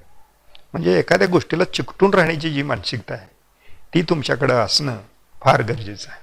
म्हणजे ज्याला आपण म्हणतो एक कन्सिस्टंट एफर्ट्स. म्हणजे तुम्हाला आयुष्यात जर खरोखर सक्सेसफुल व्हायचं असेल तर अपयश हे काही वेळेला येणार आहे, पण अपयशानं खचून न जाता तुम्ही जर कन्सिस्टंट एफर्ट्स घेत राहिलात तर नक्कीच तुम्हाला एक दिवस यश मिळणार आहे. आता पुढचा मुद्दा जो आहे तुमच्या पर्सनॅलिटीशी निगडीत तो आहे विन ओव्हर अदर पीपल. ही सगळ्यात महत्त्वाची गोष्ट.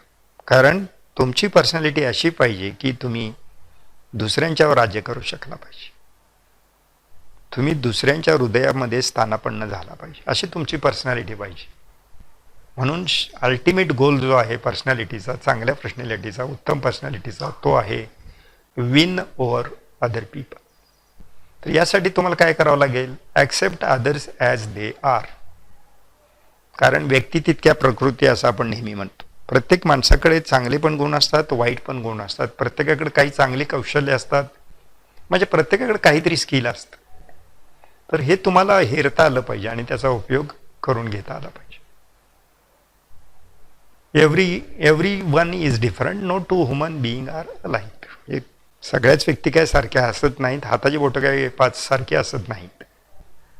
पण तुम्हाला कळलं पाहिजे की कुठल्या व्यक्तीकडे कोणती चांगली गोष्ट आहे आणि ती हेरता आली पाहिजे आणि त्याचा उपयोग तुम्हाला करता आला पाहिजे. Appreciate others. म्हणजे तुम्ही एखाद्या टीममध्ये काम करत असाल तर तुम्हाला तुमच्या टीममेटचं पण ॲप्रिसिएशन करता आलं पाहिजे.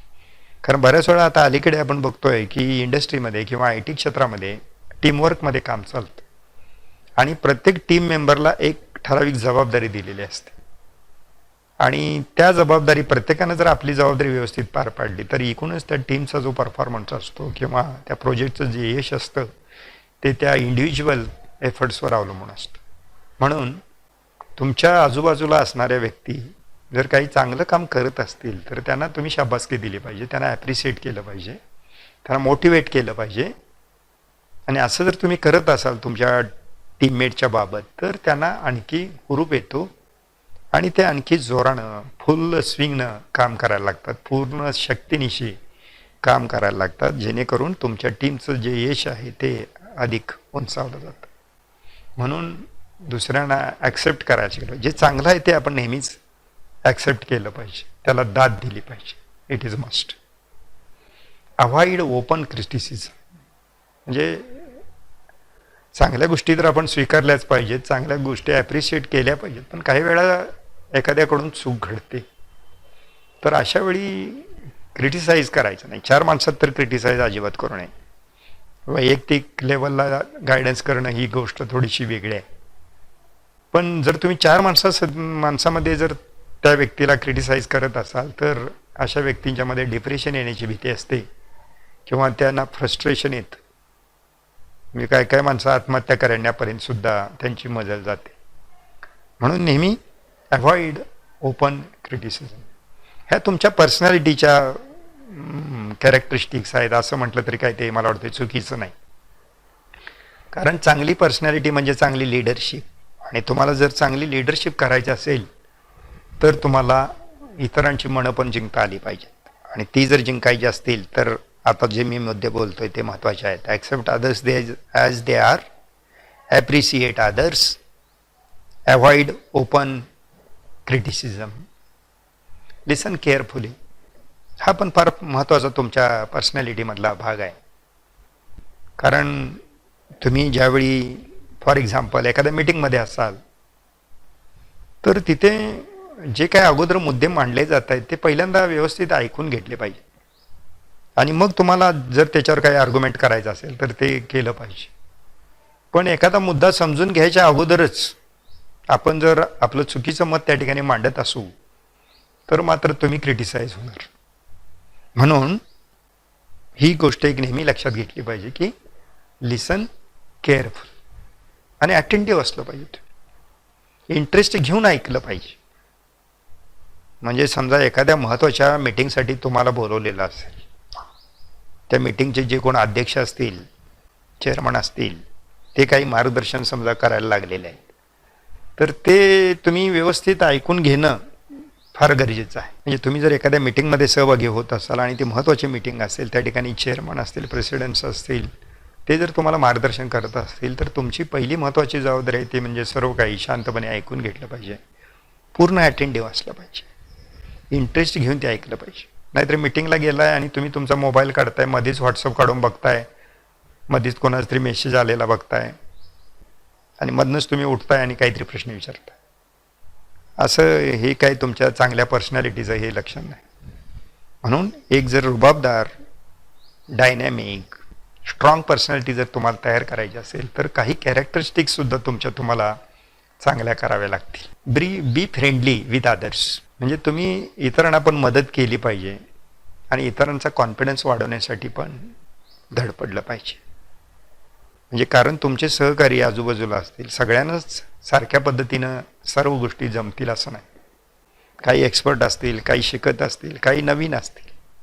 पण त्यांची इच्छा जर असेल की मला हे शिकायचं आहे असं जर वाटत असेल तर तुम्ही नेहमी त्यांना हेल्पिंग हँड दिला पाहिजे, त्यांना मदत केली पाहिजे, त्यांना मोटिवेट केलं पाहिजे, त्यांचा कॉन्फिडन्स वाढवला पाहिजे. म्हणजेच थोडक्यात तुम्ही फ्रेंडली त्यांच्याशी असला पाहिजे. असं असाल तर नक्कीच तुम्ही त्यांच्यामध्ये हवेविषयी वाटणारे व्यक्ती असाल. तर ह्या काही थोड्याशा महत्त्वाच्या बाबी मी आतापर्यंत तुमच्या पर्सनॅलिटी डेव्हलपमेंटमध्ये आवश्यक आहेत त्या सांगितल्या. म्हणजे एन्व्हायरमेंटल फॅक्टर्सबद्दल आपण बोलत होतो. तर एन्व्हायरमेंटल फॅक्टर्स कोणकोणते आहेत याबद्दलची आतापर्यंत मी माहिती तुम्हाला दिलेला आहे. हा एक भाग झाला. म्हणजे पर्सनॅलिटी तुम्हाला घडवावी लागेल. जेनेटिक पद्धतीनं जे मिळाले ते आहे तसं ॲक्सेप्ट करावं लागेल. पण इंटरनल, मी असं म्हणेन एक्सटर्नल पर्सनॅलिटी, म्हणजे जे तुम्हाला जेनेटिक प्राप्त झालेलं आहे ते शरीर जे प्राप्त झालेलं आहे ते. अजून एक भाग मी असं म्हणेन की इंटरनल पर्सनॅलिटी, अंतर्मुख करून तुम्हाला त्याकडे पाहावं लागेल. आणि जी कशाशी अवलंबून आहे, एन्व्हायरमेंटलशी रिलेटेड आहे. आणि जे तुमच्या हातात आहे, जिथं तुम्ही अनेक चेंजेस ॲक्सेप्ट करू शकता, तुमच्यामध्ये बदल करू शकता, जेणेकरून तुमची ओव्हरऑल पर्सनॅलिटी काय होईल, खूप छानपणे होईल. पर्सनॅलिटीमध्ये आता दुसरा भाग आपण बघतोय तो म्हणजे importance of grooming and first impression.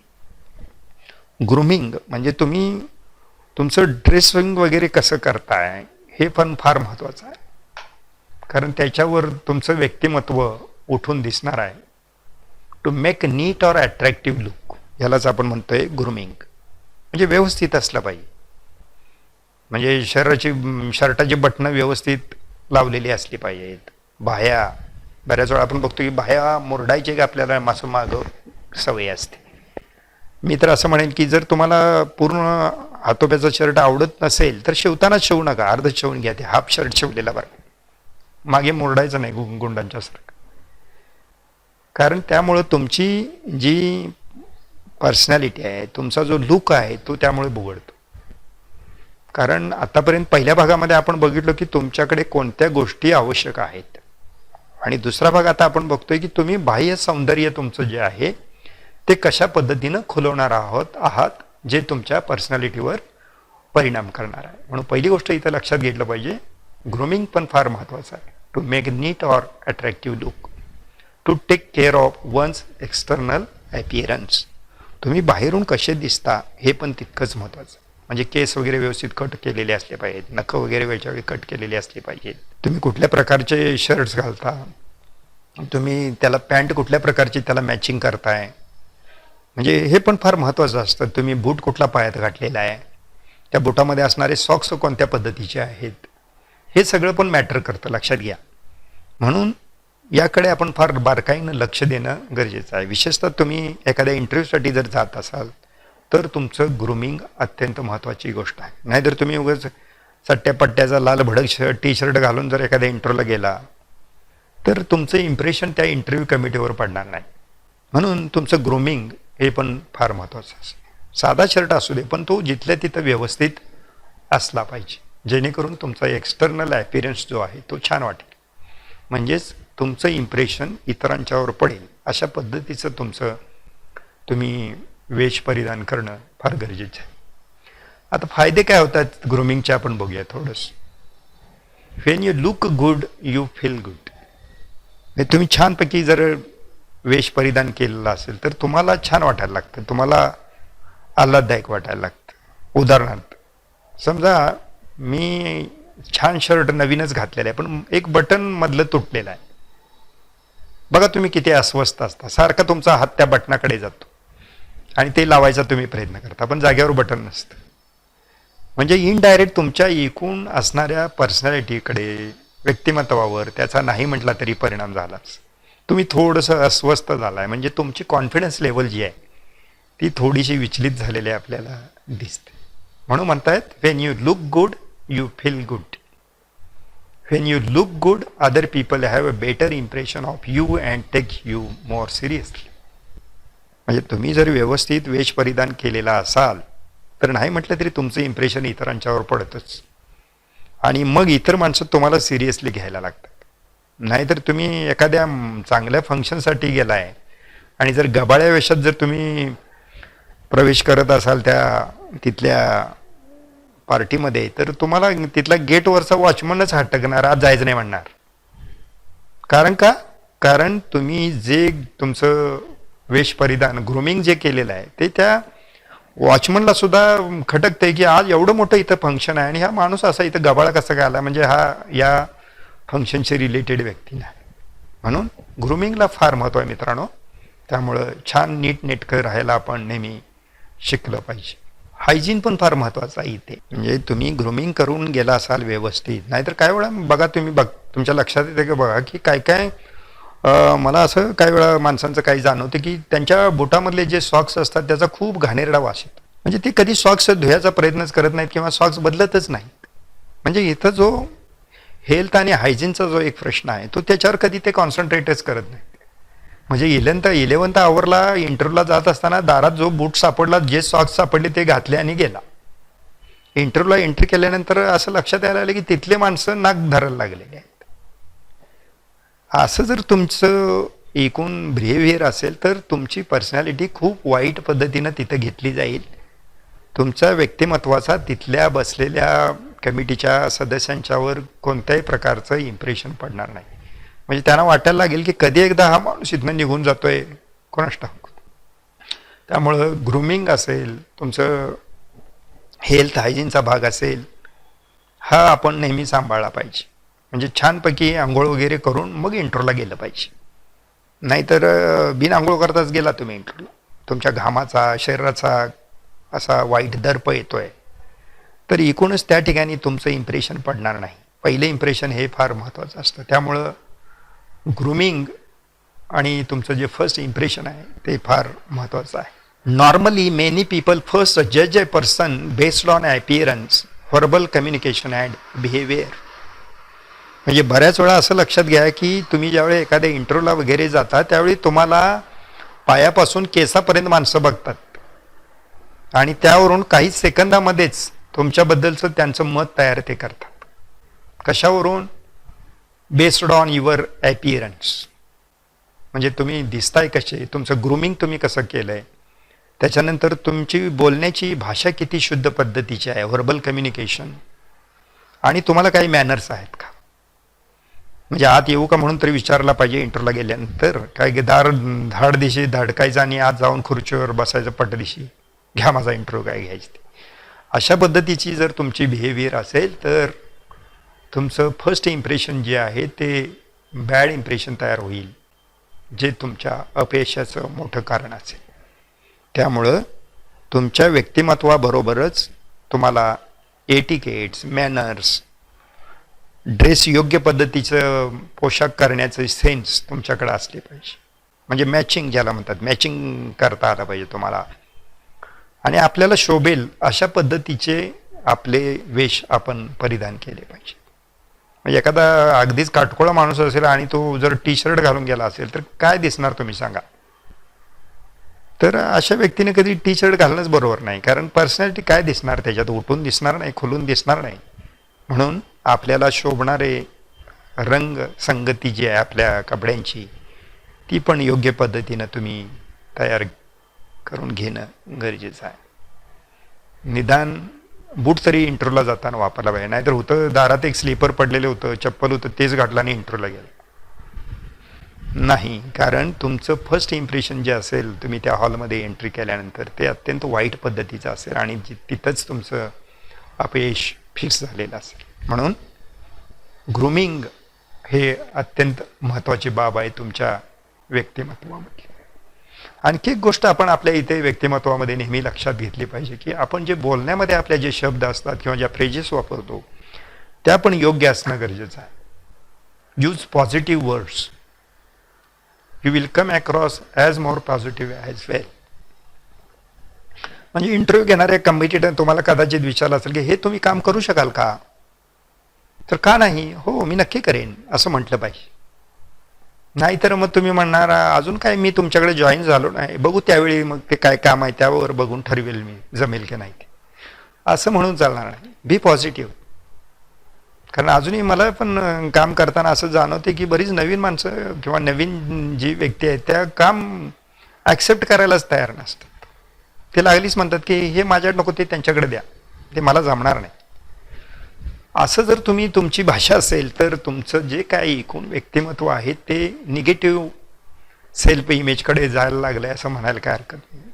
कारण नेहमी लक्षात ठेवा, तुमची जी सेल्फ इमेज आहे ही नेहमी पॉझिटिव्हच असायला पाहिजे. ती जर पॉझिटिव्ह असेल तरच तुमचं व्यक्तिमत्व हे तयार होणार आहे, व्यक्तिमत्व विकास होणार आहे. आणि व्यक्तिमत्व विकास जर तुम्हाला करायचा असेल तर तुमची ॲटिट्यूड जी आहे ती नेहमी सकारात्मक असली पाहिजे. आणि म्हणून बोलताना पण तुमच्या बोलण्यात सकारात्मक शब्दांचा प्रयोग जास्त होताना आपल्याला आला पाहिजे. म्हणजे ऑलवेज तुमचं आन्सर येस असलं पाहिजे. मी प्रयत्न करतो, मला जमेल ते मी करेन, मी इतरांच्या मदतीनं करेन, असं तुमच्या बोलण्यातून ते जाणवलं पाहिजे. नाही पहिल्याच झटक्यात म्हणायचं नाही मला काय ते जमणार नाही, ते दुसऱ्या कोणाला तरी सांगा, हे झालं निगेटिव्ह ॲटिट्यूड.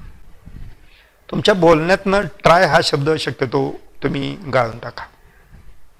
ट्राय हा शब्द फारसा तुमच्या बोलण्यामध्ये वापरू नका. Instead of trying to do your best. कारण अजूनही मी बघतो काही लोक ज्यावेळी अर्ज करतात नोकरीसाठी वगैरे, त्याने त्याच्यात शेवटच्या पॅराग्राफमध्ये एक वाक्य घातलेलं असतं, I try my level best. I try my level best. Try हा शब्द वापरायचा नाही. प्रयत्न करेन याचा अर्थ काय, यू आर नॉट कॉन्फिडंट. तुमचा कॉन्फिडन्स त्या वाक्यातनं नाही असं कळतं, म्हणून ट्राय हा शब्द वापरायचा नाही. त्याच्यापेक्षा सरळ लिहा, I do my best. I do my best. कारण इथं पॉझिटिव्ह आहे, सकारात्मक विचार आहे. लक्षात घ्या, ट्राय म्हणजे आय एम नॉट कॉन्फिडंट, म्हणजे फेल्युअरची शक्यता तुम्ही गृहीत धरून तिथे चालताय.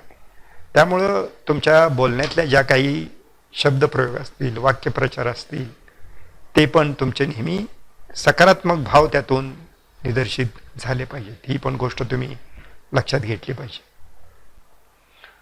Acknowledge the people who have helped you by saying thank you. ही एक गोष्ट तुमच्याकडं तुमच्या पर्सनॅलिटीमध्ये फार महत्त्वाची आहे. तुम्हाला एखाद्यानं सहकार्य केलं असेल, मदत केली असेल, तर तुम्ही त्याला नक्कीच थँक्यू म्हटलं पाहिजे. Thank you very much. म्हणजे तुम्ही त्याच्याबद्दल आदराची भावना जी आहे ती प्रदर्शित करणं पण हे अपेक्षित आहे. ह्या थोड्या गोष्टी मी तुम्हाला तुमच्या जॉबच्या दृष्टीने पण कशा उपयोगी आहेत ह्या पण मी जाता थोडासा उल्लेख करतो आहे. म्हणजे पहिल्या भागामध्ये आपण बघितलं की पर्सनॅलिटी जर चांगली साऊंड पर्सनॅलिटी डेव्हलप करायची असेल तर कोणत्या आवश्यक बाबी आहेत हे पहिल्या भागामध्ये मी सांगितलं. आणि त्या पर्सनॅलिटीच्या जोडीला जर तुमचं चांगलं ग्रूमिंग असेल, म्हणजे तुम्ही छान वेश परिधान केलेलं आहे, यू लुक्स अ स्मार्ट, पण नुसतं स्मार्ट लुक असून चालणार नाही, तुमचं बोलणं पण स्मार्ट असणं तितकंच महत्त्वाचं आहे. म्हणून बोलत असताना सुद्धा तुमच्या बोलण्यामध्ये सकारात्मक विचार हे नेहमी दिसले पाहिजेत. तर ती पण काळजी आपण घेतली पाहिजे. इतरांच्याबद्दल आपली आदर भावना पण आपण व्यक्त केली पाहिजे, म्हणजे ज्याला आपण मॅनर्स म्हणतोय, तर त्या पण गोष्टी थोड्याशा आपल्याकडे असणं गरजेचं आहे. कारण त्यानुसारच तुमची एकूण जी पर्सनॅलिटी आहे ती मस्त व्हायला मदत होते. हा एक मुद्दा विचार करण्याचा आहे की first impression, does it matter. First impression म्हणजे ज्यावेळी तुम्ही एखाद्या व्यक्तीला पहिल्यांदाच भेटताय आणि तुमचं व्यक्तिमत्व त्या व्यक्तीला असं भासलं असेल की तो पहिल्यांदाच बघितल्या तुमच्या जर प्रेमात पडत असेल, तर म्हणायचं तुमचं व्यक्तिमत्व मस्तच आहे, स्ट्रॉंग आहे, छान आहे. पण त्याला असं वाटत असेल की परत काय बाबा आपण या माणसाला भेटायचं नाही, भेटलो आता एकदाच बाद झालं, याचा अर्थ तुमचं व्यक्तिमत्व खूप खराब आहे. तुम्हाला अजून खूप तुमच्या व्यक्तिमत्वामध्ये सुधारणा करण्याची गरज आहे. मी साधारण इंटरव्ह्यूला वगैरे बघतोय आपण, पहिल्या 30 सेकंदातच तुमच्याबद्दलचं जे काय जजमेंट आहे ते पॅनल करत असतं. तुमच्या एकूण आलेल्या तुमच्या ग्रूमिंगकडे पाहून, तुमच्या बोलण्याच्या पद्धतीवरून वगैरे, किंवा तुम्हाला येण्याचे किती मॅनर्स आहेत, तुम्ही आत येऊ का म्हणून विचारलं का, खुर्चीजवळून उभा राहिला का, मग बसला का वगैरे, म्हणजे ह्या तुमच्या पहिल्या एंट्रीच्या एक 20-30 सेकंदामध्येच तिथलं पॅनल तुमच्याबद्दलचं प्राथमिक मत तयार करतं, ज्याला आपण म्हणतोय first impression. They observe your manners and body language and even assess your grooming and accessories. Accessories बघा, वॉच, हँडबॅग, ब्रीफकेस एक्सेट्रा. हे घड्याळ कुठलं घातलंय तुमच्या हातात, तुम्ही समजा इंटरव्ह्यूला गेलेला, तुमच्या हातामध्ये एक फाईल आहे, त्या फाईलमध्ये तुम्ही कागद किती व्यवस्थित लावलेले आहेत हे मॅटर करतं. नाहीतर घरात होतं तसं हाताला आले तेवढे कागद घेतले आणि त्या फाईलमध्ये कोंबले आणि ती फाईल घेऊन इंटरव्ह्यूला गेला आणि त्या इंटरव्ह्यूच्या कमिटीच्या समोर उलटी करून ठेवली. संपलं तुमचं फर्स्ट इम्प्रेशन, पूर्णपणे संपलं. म्हणून पहिलं इम्प्रेशन हे फार महत्वाचं असतं. म्हणून त्याची पण आपण काळजी घेणं फार गरजेचं. Once the first impression is made it is virtually irreversible. एकदा का जर पहिलं इम्प्रेशन तुमचं छान झालं असेल, तुमच्याबद्दलचं जे मत आहे ते जर छान त्या कमिटीचं झालेलं असेल, किंवा ज्या व्यक्तीला तुम्ही भेटायला गेलाय त्या व्यक्तीचं जर तुमच्याबद्दलचं मत, भेटल्याचं जे मत आहे ते जर त्याच्या मनामध्ये तुमच्याबद्दलची जर पॉझिटिव्ह इमेज तयार झालेली असेल, तर ती इमेज परत काही निगेटिव्ह होऊ शकत. Whatever happens during that time sets the stage for future relationships. म्हणजे पहिलं इम्प्रेशन जे आहे, फर्स्ट इम्प्रेशन, ते जर तुमचं सकारात्मक पद्धतीने जर पुढच्या व्यक्तीच्या मनामध्ये तयार झालेलं असेल, तर मग ते रिलेशन तुम्हाला भविष्यात उपयोगी पडतं तुमचं रिलेशनशिप डेव्हलप करण्यासाठी. आणि म्हणून पहिलं इम्प्रेशन हे फार फार महत्त्वाचं आहे आणि त्याच्यावर आपण कॉन्सन्ट्रेट करणं गरजेचं. दोन प्रकार होऊ शकतात. You are either creating positive impressions that will open doors. बघा, म्हणजे पहिलं इम्प्रेशन जर तुमचं, उदाहरणार्थ इंटरव्ह्यूला गेला असेल आणि पहिलं इम्प्रेशन जर तुमचं छान झालं असेल, तर पुढची कमिटी विचार करते की बाबा ह्या व्यक्तीला कुठंतरी आपल्याला आपल्या कंपनीमध्ये समाविष्ट करून घ्यायला हवं. म्हणजे it opens the doors for success. Or negative impressions with untold consequence. आणि जर का तुमचं निगेटिव्ह इम्प्रेशन पहिलं जर झालेलं असेल, तर नक्कीच तुम्हाला फेल्युअरला फेस करावं लागेल, ज्याला तुम्ही स्वतः जबाबदार असाल, दुसरं कोण जबाबदार असणार नाही. म्हणून नेहमी लक्षात ठेवा, कोणत्याही नवीन ठिकाणी गेल्यानंतर तुमचं जे पहिलं इम्प्रेशन आहे, first impression, it matters. It is very very important. थोडंसं हाय भाग इथे पर्सनॅलिटीमध्ये तुम्हाला समजून आला पाहिजे. Delivering your message. म्हणजे ज्यावेळी तुम्ही इतरांच्या बरोबर बोलत असता, संभाषण करत असता, इंटरव्ह्यूला जाता, त्यावेळी बोलण्याचं स्पीड पण तुमचं फार महत्त्वाचं आहे. Speak at a rate of about 150 words per minutes. म्हणजे तुम्हाला थोडंसं प्रॅक्टिस करावं लागेल त्यासाठी.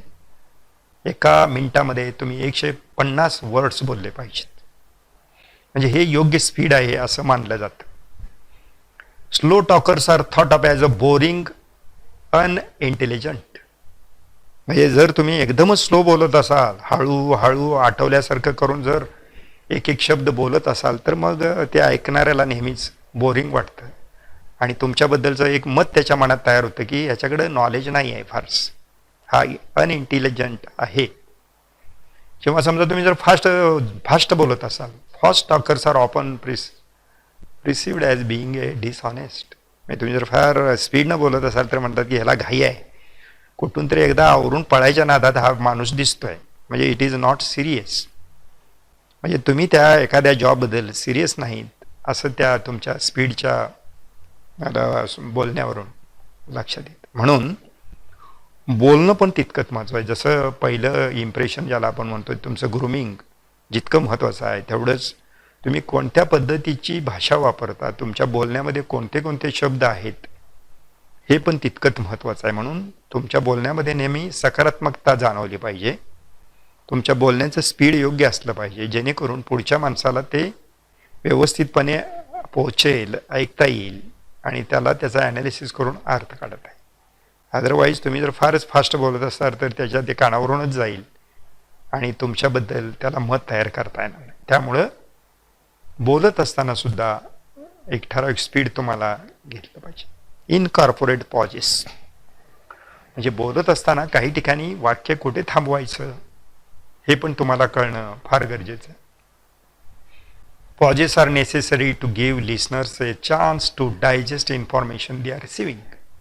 म्हणजे तुम्ही एखाद्या गोष्टीवर समजा बोलत असाल आणि पुढचा माणूस ते ऐकतोय, तर त्याला तुमचं बोलणं ऐकून घ्यायचं आहे आणि ते समजून घ्यायचं आहे.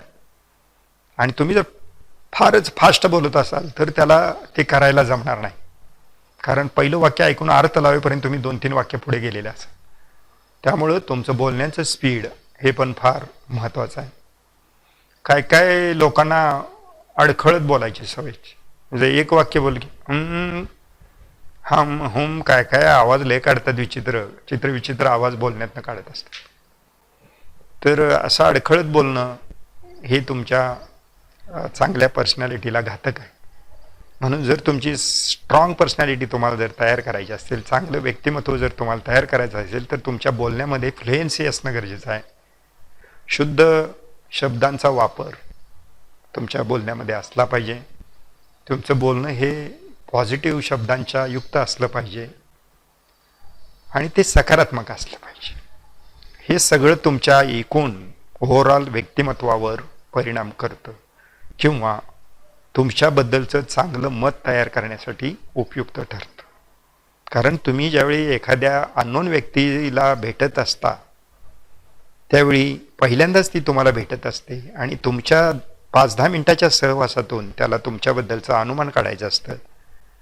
आणि तुम्हाला जर त्या 5-10 मिनिटामध्ये तुमची चांगली पॉझिटिव्ह इमेज तयार करायची असेल तर तुमचं एकूण जे व्यक्तिमत्व आहे ते चांगलं असणं गरजेचं आहे. व्यक्तिमत्व म्हणजे फक्त बाह्य देखणेपणा नव्हे, हे पहिल्यांदा तुमच्या लक्षात आलं का बघा.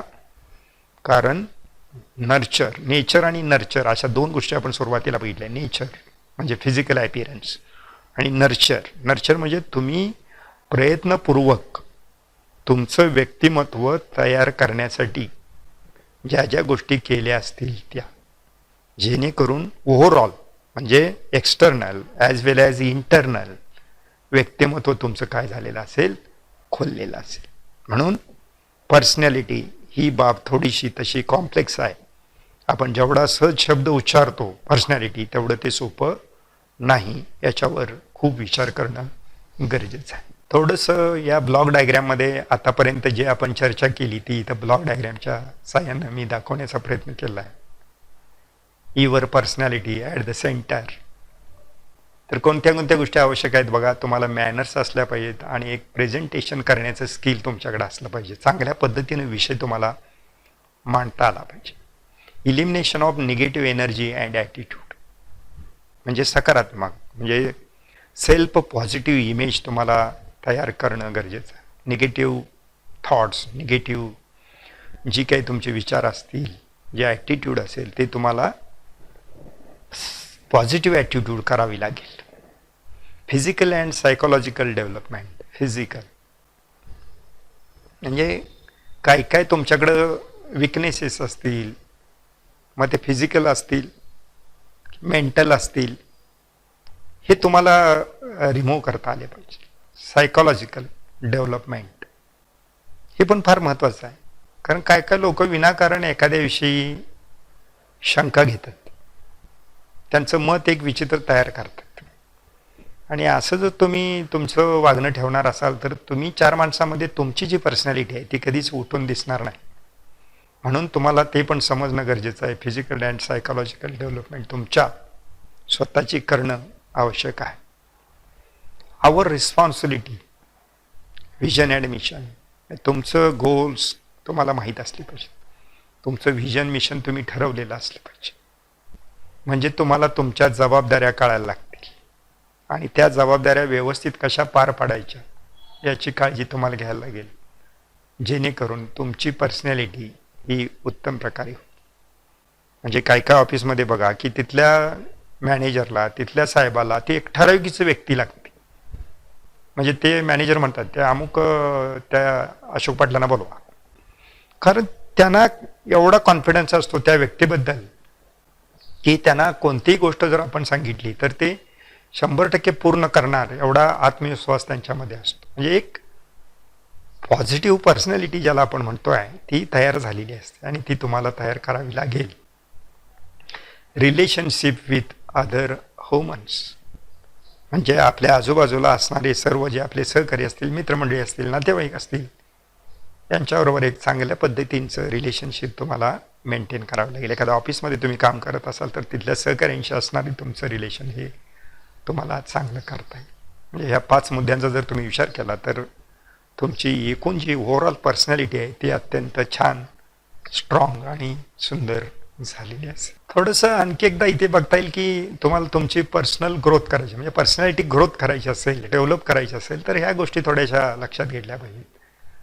जसं आपण सुरुवातीला बघितलं की तुमचं व्हिजन असलं पाहिजे, म्हणजे तुम्ही काहीतरी ठरवलेलं असलं पाहिजे. आणि एकदा का तुमचे गोल्स तुम्ही सेट केले, तुम्ही ॲम्बिशियस असला पाहिजे, तुमचे गोल्स सेट केलं पाहिजे, तुम्हाला एक व्हिजन असलं पाहिजे पुढचं भविष्याचं, मग तुम्ही प्लॅनिंग करू शकता. ते सक्सेस करण्यासाठी तुम्हाला योग्य प्रकारे प्लॅनिंग करावं लागेल. प्लॅनिंग केल्यानंतर तुम्हाला ते एक्झिक्यूट करायला पाहिजे. आणि एक्झिक्यूट करत असताना काही गोष्टी तुम्हाला जमत नसतील तर त्या लर्निंग केलं पाहिजे, त्याचं तुम्हाला त्या शिकून घ्यावे लागतील. ट्रेनिंग घ्यावं लागेल. म्हणजे जसं आता मी म्हणतोय तुम्हाला, आता मी हे तुम्हाला व्हिडिओ लेक्चर दाखवतोय, तर हे रेकॉर्डिंग कसं करायचं हे मला शिकून घ्यावं लागलं. कारण आमच्या प्लॅनिंगमध्ये आलं की बाबा आता ऑनलाईन लेक्चरिंग सुरू करावं लागेल, ऑनलाईन व्हिडिओ आपल्याला मुलांना दाखवावी लागतील. मग लर्निंगच्या भागाला कसं सॉफ्टवेअर वापरायचं हे मी शिकून घेतलं. ते शिकून घेतल्यानंतर मग त्याचं ट्रेनिंग पूर्ण केलं. हे सगळं जोडायचं कसं, माईक कुठं जोडायचं असतोय, लॅपटॉप कुठं जोडायचा असतोय वगैरे, म्हणजे त्याचं ट्रेनिंग पूर्ण करणं पण गरजेचं आलं. आणि हे सगळं करत असताना तुम्ही क्रिएटिव्ह पण असायला पाहिजे. सगळ्याच गोष्टी काय अगदी शिकवल्या जात नाहीत, काही गोष्टी तुम्ही तुमच्या लेवलला पण शिकला पाहिजे. तुम्ही स्वतःची क्रिएटिव्हिटी पण वापरली पाहिजे, जेणेकरून तुम्ही डेव्हलप व्हाल. डेव्हलप होणं ही फार गरजेची गोष्ट आहे. आणि डेव्हलप कोण होतं, ज्यांना आपल्या आजूबाजूला घडणारे चेंज लक्षात येत आहेत. ही चेंज ज्यांना कळतात ते लवकर डेव्हलप होतात. म्हणून accept the change, change is constant असे म्हणतात. म्हणून तुम्हाला बदल कळले पाहिजेत, आपल्या आजूबाजूला होणारे बदल कळले पाहिजेत आणि त्यानुसार आपल्याला आपलं व्यक्तिमत्व घडवावं लागेल. आणि ते घडवत असताना तुम्हाला काही वेळा नवीन गोष्टी शिकाव्या लागतील, त्याचं ट्रेनिंग पूर्ण करावं लागेल. आणि मोटिवेशन, सेल्फ मोटिवेशन हे पण फार गरजेची गोष्ट असते. 2 गोष्टी आहेत, म्हणजे सेल्फ मोटिवेशन आणि इतरांना पण मोटिवेट करणं. म्हणजे मी जर विभाग प्रमुख म्हणून काम करत असेल तर पहिल्यांदा मी मला मोटिवेट केलं पाहिजे की मला नवीन येणाऱ्या गोष्टी शिकल्या पाहिजेत. आणि मग मी माझ्या सहकार्यांना पण सांगितलं पाहिजे की तुम्हाला पण शिकायला हवं, काय अडचण आली तर मी आहे, मी शिकवतो तुम्हाला. म्हणून हे सगळं आपल्याला लक्षात आलं पाहिजे.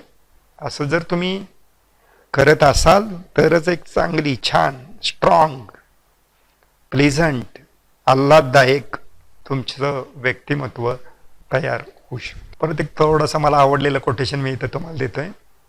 जितना बड़ा सपना होगा उतनी ही बड़ी तकलीफें होंगी और जितनी बड़ी तकलीफें होंगी उतनी ही बड़ी कामयाबी होगी. बघा लक्षात येते का?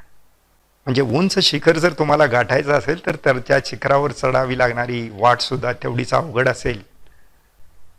पण शिखर सर केल्यानंतरचा जो आनंद असेल तो गगनात मावणार नाही, अशा पद्धतीचा आनंद असेल. म्हणून मोठी मोठी स्वप्न पाहायला शिकलं पाहिजे, ती पूर्ण करण्यासाठी प्रयत्नवादी असलं पाहिजे. अनेक अडचणी येणार आहेत, पण या अडचणीवर मात करून सुद्धा आपल्याला शेवटी हम होंगे कामयाब, जसं आपण म्हणतोय, हम होंगे कामयाब, होता येईल, शक्य आहे ते. हे काय फार अवघड असणारी गोष्ट. अजून एक मला आवडलेलं कोटेशन बघा. A bad attitude is like a flat tire. A bad attitude is like a flat tire. If you don't change it, you will never go anywhere. म्हणजे जसं एखाद्या 4 व्हीलरची समजा टायरच झिजून झिजून खराब झाली असेल, ती बदलायला पाहिजे लवकर. समजा ती टायर तुम्ही बदललीच नाही, नेमकं ज्या दिवशी तुम्ही ठरवाल की चला आता जरा ट्रिप करून या, नेमकं गाडी चालू करायला गेलं तुमच्या लक्षात येईल की टायर पंक्चर झालेली. त्यामुळं तुमची जी काही व्यक्तिमत्व आहे ते तुम्हाला सतत पॉलिश करणं फार गरजेचं आहे. गुळगुळीत ठेवून चालणार नाही. म्हणून सतत नवीन नवीन गोष्टी शिकत राहा. नक्कीच तुमचं व्यक्तिमत्व जे आहे ते चांगलं होईल. या ठिकाणी आता आपण बऱ्याच गोष्टींची चर्चा उहापोह केलेला आहे. पर्सनॅलिटीबद्दलची माहिती घेतलेली आहे. Positive self image, negative self image, creative कसं व्हायचं, एक्सलंट कसं व्हायचं, ग्रोमिंग म्हणजे काय वगैरे बाबी आपण आता चर्चा केलेल्या आहेत. पण आणखी एक 4 गोष्टींची आवश्यकता आहे आणि त्या इथं मी तुम्हाला शब्दांच्या कोड्याच्या स्वरूपात एक गेम म्हणून बघायच्याकडे समजून सांगण्याचा प्रयत्न करतो. तर इथे स्क्रीनवर आपण इथे अल्फाबेट्स लिहिलेले आहेत, त्यांचे सिरियल नंबर खाली लिहिलेले आहेत. आता आपण थोडीसं एक शब्दांची गंमत करून बघूया. पहिला शब्द मी इथं घेतलेला आहे स्किल्स. त्यांचे सिरियल नंबर जे आहेत ते त्याच्या खाली लिहिलेले आहेत आणि याची बेरीज करून बघा. तुम्हाला असं लक्षात येईल की ही बेरीज साधारण 82 येते. म्हणजे तुमच्याकडे जर सॉफ्ट स्किल्स असतील तर तुम्ही 82% तयार झालात असं म्हणायला काय हरकत नाही. अलीकडे सॉफ्ट स्किल्सला खूप व्हॅल्यू आलेलं आहे, म्हणून तुमची स्किल्स वाढवायचा तुम्ही प्रयत्न केला पाहिजे. आणखी एक शब्द मी या ठिकाणी घेतलाय तो म्हणजे नॉलेज. त्याच्या खाली त्यांचे सिरियल नंबर लिहिलेले आहेत. आता ही बेरीज बघा इथे 96 येते. म्हणजे तुम्ही 96% तयार होता कधी जर तुमच्याकडे त्या एखाद्या विषयाचं सब्जेक्ट नॉलेज आहे ते चांगलं पॉवरफुल सब्जेक्ट नॉलेज जर असेल तर तुम्ही 96% तयार आहात असं म्हणायला काय हरकत नाही. अजून एक मी शब्द घेतलाय बघा हार्डवर्क. यातली जर बेरीज केली हार्डवर्क या शब्दांची तर आपल्याला लक्षात येते की 98 येते ती बेरीज. म्हणजे 98% तुम्ही तयार आहात असं म्हणता येईल. आता एक शब्द आपल्याला असा शोधून काढायचा आहे की ज्याची बेरीज आपल्याला 100 येईल. बघा तुम्हाला आठवत असेल तर बघा, 1 मिनिट मी देतोय. तर आता मी एक शब्द लिहितो आणि या शब्दाच्या अंकांची बेरीज बघा. ॲटिट्यूड 100 येते. आता याचा अर्थ काय हे थोडंसं आपण बघूया. म्हणजे एखाद्या माणसाकडे खूप छान स्किल्स आहेत, सॉफ्ट स्किल्स आहेत, नॉलेज पण सब्जेक्टचं खूप चांगलं आहे, हार्डवर्क करायची तयारी आहे, पण ॲटिट्यूड मात्र निगेटिव्ह आहे. म्हणजे नकारात्मक विचार असतात. कशाला करायला पाहिजे, काय आवश्यकता आहे, बघू की उद्या करू, नंतर करू, असं आपण बरेच वेळा ऐकतो. म्हणजे एवढ्या चांगल्या गोष्टी असून स्किल्स आहेत, नॉलेज आहे, हार्डवर्क करायची तयारी आहे, पण ॲटिट्यूड काय आहे, आळस. अंगात आळस खूप भिनलेला आहे. बघूया की उद्या करता येईल. म्हणजे काही लोकांना सवय असते आजचं काम नेहमी उद्या ढकलायचं. कधीच ते शक्यतो रोजचं काम आजचं काम आत्ताच करण्याची भूमिका त्यांची असत नाही. तर अशी माणसं कधीच आयुष्यामध्ये फारशी यशस्वी होताना दिसत नाहीत. म्हणून सर्वात महत्त्वाची गोष्ट आहे ती ॲटिट्यूड. तुमच्या व्यक्तिमत्वामध्ये सुद्धा तुमची पॉझिटिव्ह सेल्फ इमेज ज्याला आपण म्हणतोय, म्हणजेच सकारात्मक विचार करण्याचा दृष्टिकोन, दॅट इज ॲटिट्यूड. तर पहिली गोष्ट महत्त्वाची आहे ती म्हणजे ॲटिट्यूड पॉझिटिव्ह असला पाहिजे तुमचा. आता आपण वरून खाली जाऊया. मग तुमची हार्डवर्क करण्याची तयारी ॲटोमॅटिकच होते. जर तुमचा ॲटिट्यूड सकारात्मक असेल तर तुम्ही हार्डवर्क करता. हार्डवर्क करत असताना तुमचं जर सब्जेक्ट नॉलेज चांगलं असेल आणि तुमच्याकडे जर काही स्किल्स असतील तर नक्कीच तुम्ही तुमच्या आयुष्यामध्ये 100% यशस्वी होऊ शकता. म्हणून मित्रांनो, हे 4 शब्द तुम्ही नेहमी लक्षात ठेवले पाहिजेत. तुमच्याकडं स्किल्स जास्तीत जास्त वाढवण्याचा प्रयत्न करत राहा. त्या विषयाचं, ज्या काही विषयात तुम्हाला इंटरेस्ट असेल त्या विषयाचं नॉलेज अपडेट करा. आणि हे करण्यासाठी तुम्हाला हार्डवर्क करावं लागेल. आणि प्रत्येक गोष्ट नेहमी सकारात्मक पद्धतीने घ्या. नक्कीच तुम्ही 100% तयार होता आणि यश तुमच्या पायाशी असेल. अजून मला काही 2-3 कोटेशन जे आवडलेले आहेत, जे मी नेहमी माझ्या बोलण्यामध्ये वापरतो, ती तुम्हालाही या ठिकाणी सांगणं मला उचित वाटतं. पहिलं बघा, today is the first day of the rest of your life. Give it a good start. पहिला बाल बघा, today is the first day of the rest of your life. ठीक आहे, आता मी तुम्हाला पर्सनॅलिटीबद्दल व्याख्यान दिलंय. ठीक आहे, इतक्या दिवसात तुम्हाला कधी वाटलं नसेल की आपली एक छान पर्सनॅलिटी असावी. पण आत्ता जर तुम्हाला वाटत असेल की होय खरोखरच मला माझी पर्सनॅलिटी छान करायचं, वेळ गेलेली नाही, अजूनही वेळ गेलेली नाही, म्हणून पुढचं वाक्य आहे, give it a good start. आत्तासुद्धा चांगली सुरुवात केली तरी सुद्धा अजून आपल्याला चांगलं भविष्य प्राप्त होऊ शकतं. After every sad day there comes a glad day, keep smiling. म्हणजे आयुष्यात अनेक वेळा अपयश येतं, पण अपयशानं खचून न जाता आशावादी असलं पाहिजे माणसानं. नक्कीच पुढच्या आयुष्यामध्ये आपल्याला यश मिळणार आहे, आनंदाचे क्षण येणार आहेत, असा आशावादी राहून कीप स्माइलिंग. एक मला फार आवडतं वाक्य, years wrinkles the face but give enthusiastic wrinkles to your mind and soul. बघा, म्हणजे जसं माणसाचं वय वाढायला लागतं तसं ते चेहऱ्यावर जाणवायला लागतं. म्हणजे माणसाची कातडी लूज पडायला सुरुवात होते, तो वयाचा परिणाम असतो.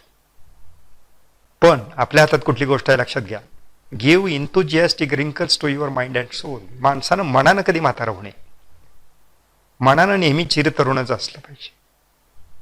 नाहीतर काय काय माणसं म्हणतात बघा आता की कुठं माझ्या आता नोकरीतली 2 वर्ष राहिले तर आलं रिटायरमेंटला, आत्ता कशाला मी नवीन काय टेक्नॉलॉजी शिकू आणि काय करू. म्हणजे हे वयानुसार, वयानं जसं यांचं शरीर म्हातारं केलं तसं ही मनानं सुद्धा काय झालेली आहेत, म्हातारी झालेली माणसं आहेत. म्हणून मन नेहमी तरुण असलं पाहिजे, चिर तरुण असलं पाहिजे. 18 वर्षाचं आपण आहोत असंच वाटलं पाहिजे. म्हणून हे वाक्य मला खूप आवडतं, years wrinkles the face but give enthusiastic wrinkles to your mind and soul. म्हणजे कायम माणसानं चिर तरुण राहण्याचा प्रयत्न केला पाहिजे. धन्यवाद मित्रांनो. मला आशा आहे की हे माझं व्याख्यान तुम्हाला नक्कीच तुमच्या पर्सनॅलिटी डेव्हलपमेंटसाठी उपयोगी पडेल. आजपासूनच आपण सकारात्मक विचार करायला शिकाल आणि येत्या काळामध्ये एक चांगली व्यक्ती म्हणून आपलं व्यक्तिमत्व विकास घडवून आणा. धन्यवाद.